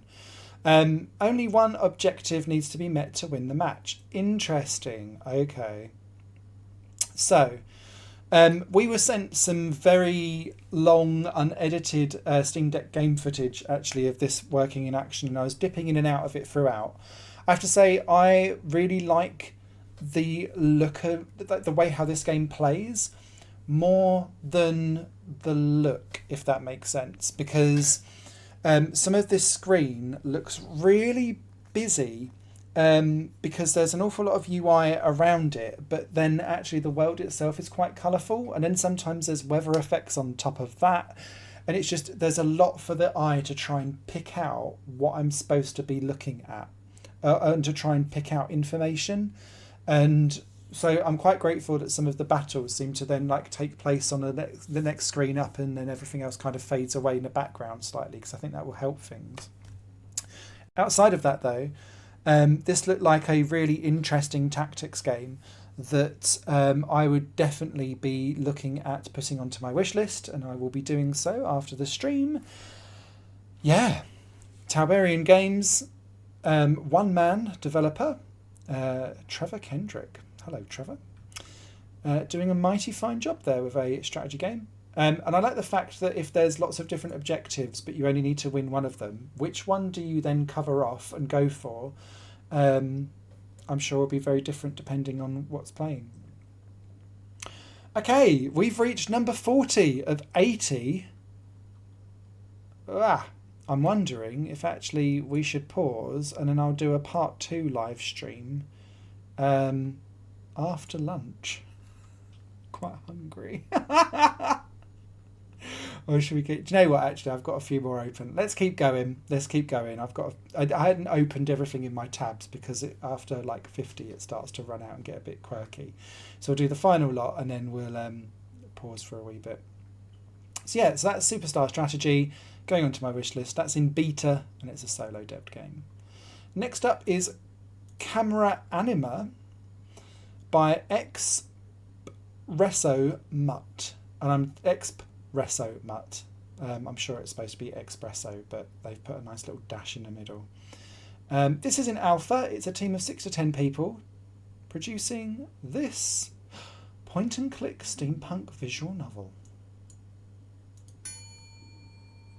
Hope you can't hear my stomach.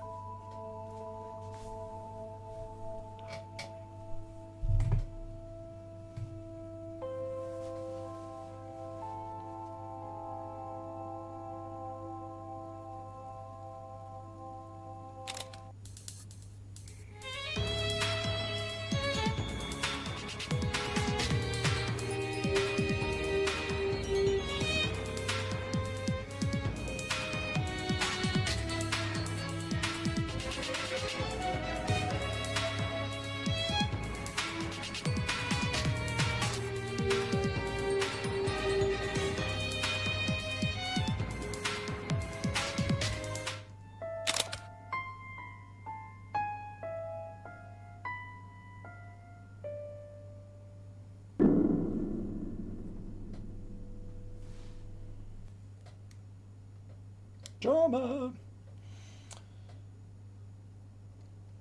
And there we go. Okay, so that's a point-and-click steampunk visual novel. Heavy emphasis on that trailer on the visual novel aspect of it, rather than anything else. There's some hidden object stuff, basically, which is what the point-and-click side of things deals with. The interesting thing that's not shown on here was that the way how you explore around the world comes from a wheel of interactions. So, because when you go to point and click adventures, sometimes the controls of things can be a little bit awkward. So, yeah, you've got the ability to kind of bring out a little wheel that kind of tells you how you can interact with all the different things on there. There is QuickTime events. But the QuickTime events are basically choose to do it or not do it at all. So that helps you with some of the different outcomes of the game itself. Yeah, it looked quite interesting. I quite like the art style of it. We have seen some additional gameplay footage in the background, which goes more into like the story and just the way how it works. It does feel primarily way more visual novel though than it does point and click. So just bear that in mind. Next up is a game that we don't have a trailer for because it's in prototype phase. It's called Avant-Garde. It's by Vietnam Aeternum Studio? Yeah, Vietnam Aeternum Studio, which is a solo developed game. And this is gameplay prototype footage that was sent in for us, reenacting historical battles, basically. So think of this as a hex-based real-time battle game where you have to face the same conditions and resources available at the time. So it's still a prototype. Yeah, just seeing as you kind of lay stuff out. I'll read out some of the game blurb just whilst we're watching some of the gameplay footage. The game takes place in real time on a hexagonal grid. The overall concept is as follows. We play as a board game that comes to life in the imagination of a child that we are. So the terrain is actually a board and the soldiers are actually toys. Each unit will be represented by UI by card, and all of the units in the army therefore forming our deck. So as you can see, there's the different things all coming onto the screen. The player takes place of the lead of one of the armies during the conflict of the battle in question. Enemy movements and important events that took place during the battle in reality are all present, such as the arrival of reinforcements, death of a general, explosion of a building, etc. The player can put his personal knowledge to the test, or her knowledge, by anticipating enemy movements or making major changes.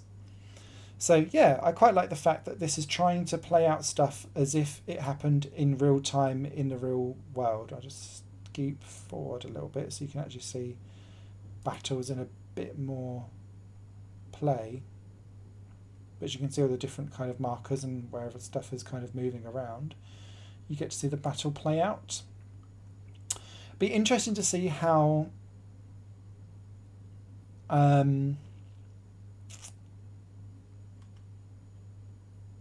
okay, I was just reading the blurb. So in the event that the player steps outside of the historical framework of how the battle really unfolded, the AI adjusts their movements, and they'll be told that the historical authenticity of how the battle really played out will no longer be guaranteed, because obviously you don't know what's going on.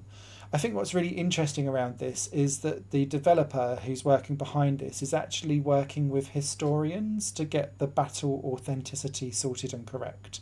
So, yeah, that's a very unique spin on a hex-based real-time battle system. So I'm really quite intrigued to just see how that all plays out. So this is Avant-Garde. It's a prototype by Vietnam Eternum Studios.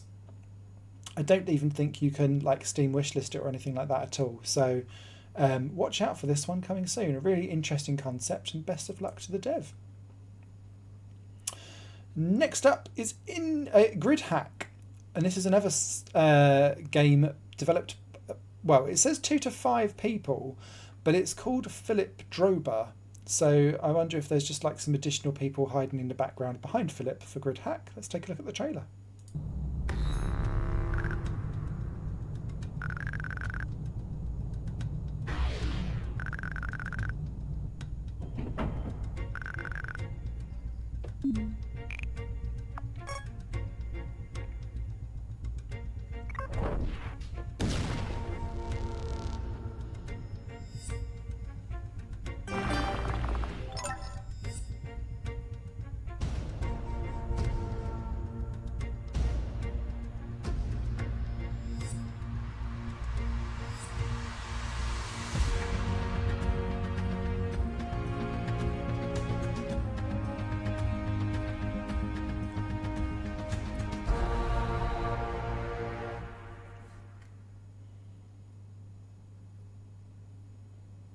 Nice, so there are a few people involved.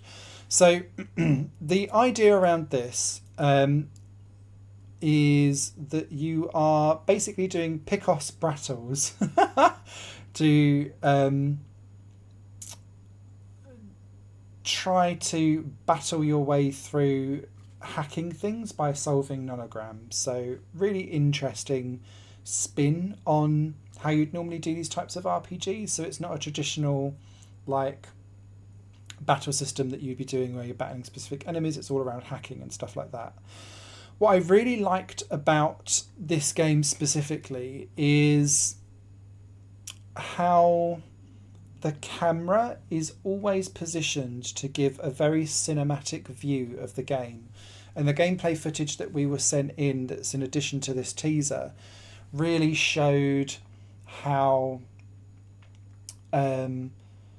filmic, I guess, this game is designed to feel. Because every camera has its own like little story point and gives you more detail on the world around you. And whilst I'm personally not a fan of nonograms in Picross games, and I've tried a couple and it wasn't for me massively. Big props to the dev team for putting that in a totally different and new scenario. And I'll try as best as possible to remove my Picross barriers and pitfalls around that specifically, because actually I think GridHack does an awful lot elsewhere around the game to kind of showcase how cool it looks. And there was a couple of shots here that just made me go, ooh, that's one, particularly with that. But it was this as well. And it takes me back to late 1990s games where RPGs would tell a story whilst only letting you have part of the screen. And the trailer showed this, and so did the gameplay footage that we had across. So that's why I was really interested in GridHack, just for everything except for its battle system, because I was like, no, not Picross. But yeah, we'll see. That is by Philip Drobar. Yeah, very promising looking game. Next up is a game I have seen previously and is already on my wish list, and it's called Spaceboat by Recombobulator Games. That said, it's entirely on my wish list because of the look of it and how strange it looks. What actually is going on in this game? Who knows? But I don't care to some degree because this looks nuts. Let's take a look at Spaceboat. From a developer that brought you Mass Effect 3 and Dead Space 2 comes a new narrative adventure. Explore worlds filled with carpet-based life forms. Meet the crew of the intergalactic cruise ship Princess Andromeda. And help the galaxy's greatest space cat detective stop a shape-shifting jewel thief before it's too late. Set sail with Inspector Domino for an adventure of interplanetary proportions. In Spaceboat!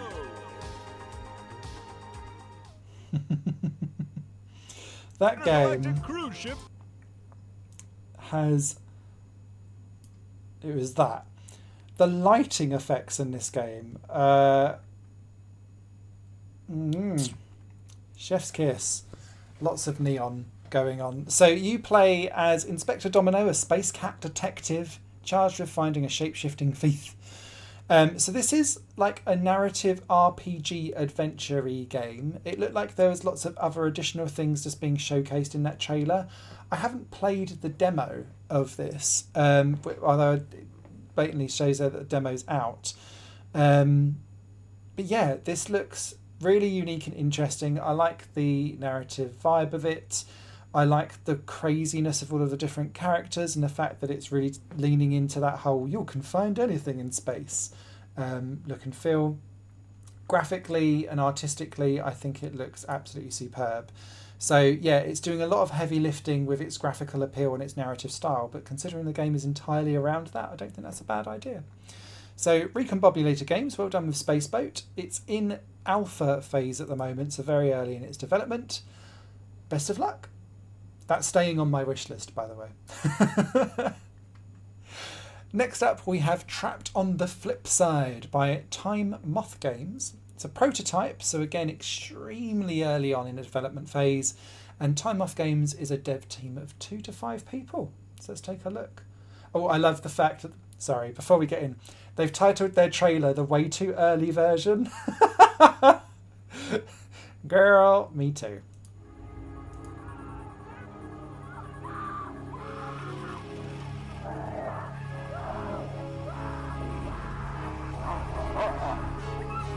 Unfinished photos.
Oh, thank you for the exclusive trailer. So again, going back to the earlier in the stream comments, when you're submitting in a prototype for these types of things, you're very brave, braver than me. I think it's also very good for getting early feedback on stuff. And what was submitted in addition to this trailer, which I didn't realise was exclusively for the Indie Cup Canada submission, so thank you very much for that, was that they provided in some dev stream stuff as well. So the idea behind this is that like parts of what's on here are missing. So it's supposed to include narration, some visual art and sound design and all of that kind of stuff. But it's a third-person puzzle platform where you play as the little spherical robot going around spreading its colour everywhere. There was something that reminded me, and I think it was because of the totem poles that you had to activate around you, and it looked like they were trying to shoot you or exchange energies. It was giving me Sentinel Returns vibes, and that could be way off base. But interesting kind of observation there.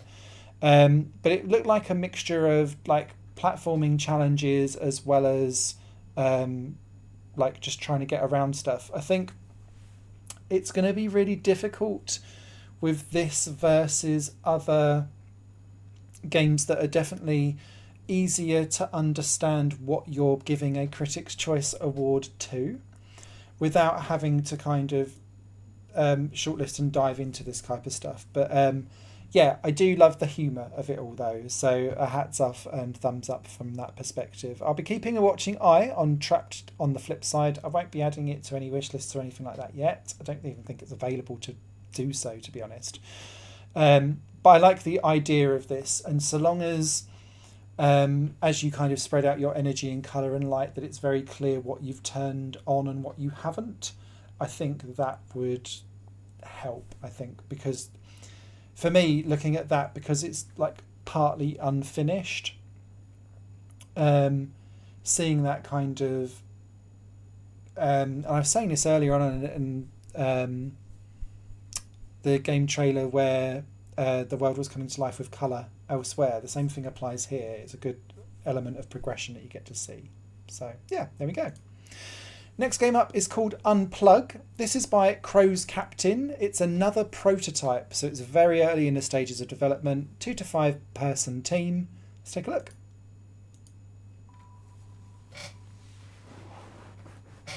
Are we all crying now that things say made with Unity?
I really like the concept of this.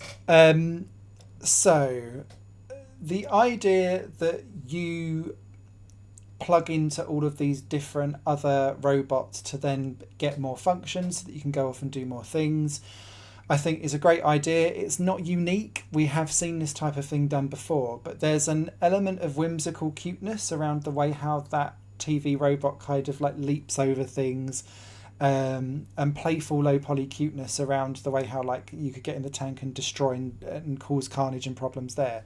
I just felt like that demo showcase there is a really good trailer of showing the breadth and depth of what the prototype potentially can showcase. So really impressed with the way how that was put together. We have been sent through like a full prototype playthrough video, which I did skim through, but actually I got more out of seeing that nicely chopped up than seeing that full playthrough. So again, I think going back to that point of developers looking at brevity and being able to make small punchy, like I do this, I do this, I do this, that's why I'm different, that's why you should be interested. And if you take that approach, a trailer kind of, or a showcase reel kind of makes itself sometimes. But yeah, really intrigued and interested in that. If it's available to go onto a wish list, I will be doing so, because that's my kind of jam. Unplug by Crow's Cabbing. It's a team of 5 I've just seen in the extra comments that it's got. There we go. Okay. The next game up, I don't know if I have to declare this, but I've already bought it.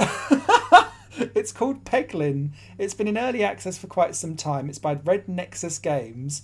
A team of 6 to 10 people have worked on this, and it's available on PC and mobile. I think everything that we've done so far has been PC only. This is the first one that's also available on mobile devices. So I've bought this, so I'm going to shut up and let the trailer play. This is Peglin.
I just like Peglin's little ears. I think they're quite cute. So yeah, I've bought this. It is Peggle the Roguelite. I was sold by that concept. I've put my money where my mouth was when this came out. A while ago actually, but it's been in early access for quite some time. And actually, I think it's been a success because it sold over 400,000 copies in its first year of early access. It's got awards previously. It's still being updated so that it becomes like the big full 1.0 release that it's aiming to be. But yeah, a real unique mashup of different ideas and genres that I think... I just think it's a really good experience and good fun to be had. So that's Peglin by Red Nexus Games. Very addictive as well. And I think that going back to like choose a style and get a good gameplay loop. Does this look like it's going to break any AAA games computers on it? Absolutely not. And if you go back to things like Peggle 1 and Peggle 2, they look better than this. but it's the actual physical gameplay that you're getting into and the addictiveness and the way how you strategically play all of this out that makes Peglin the great game that it is.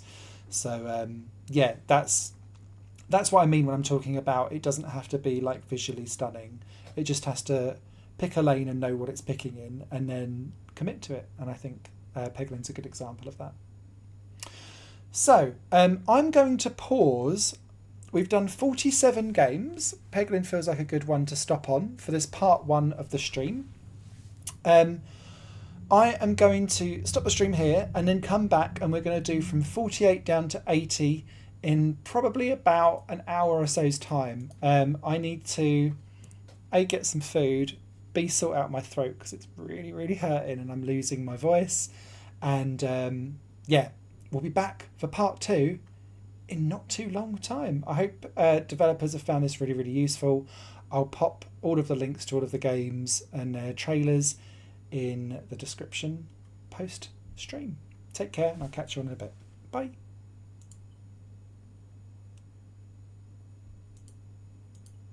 He says then pressing the wrong button and not going out of the stream. Hey, there we go.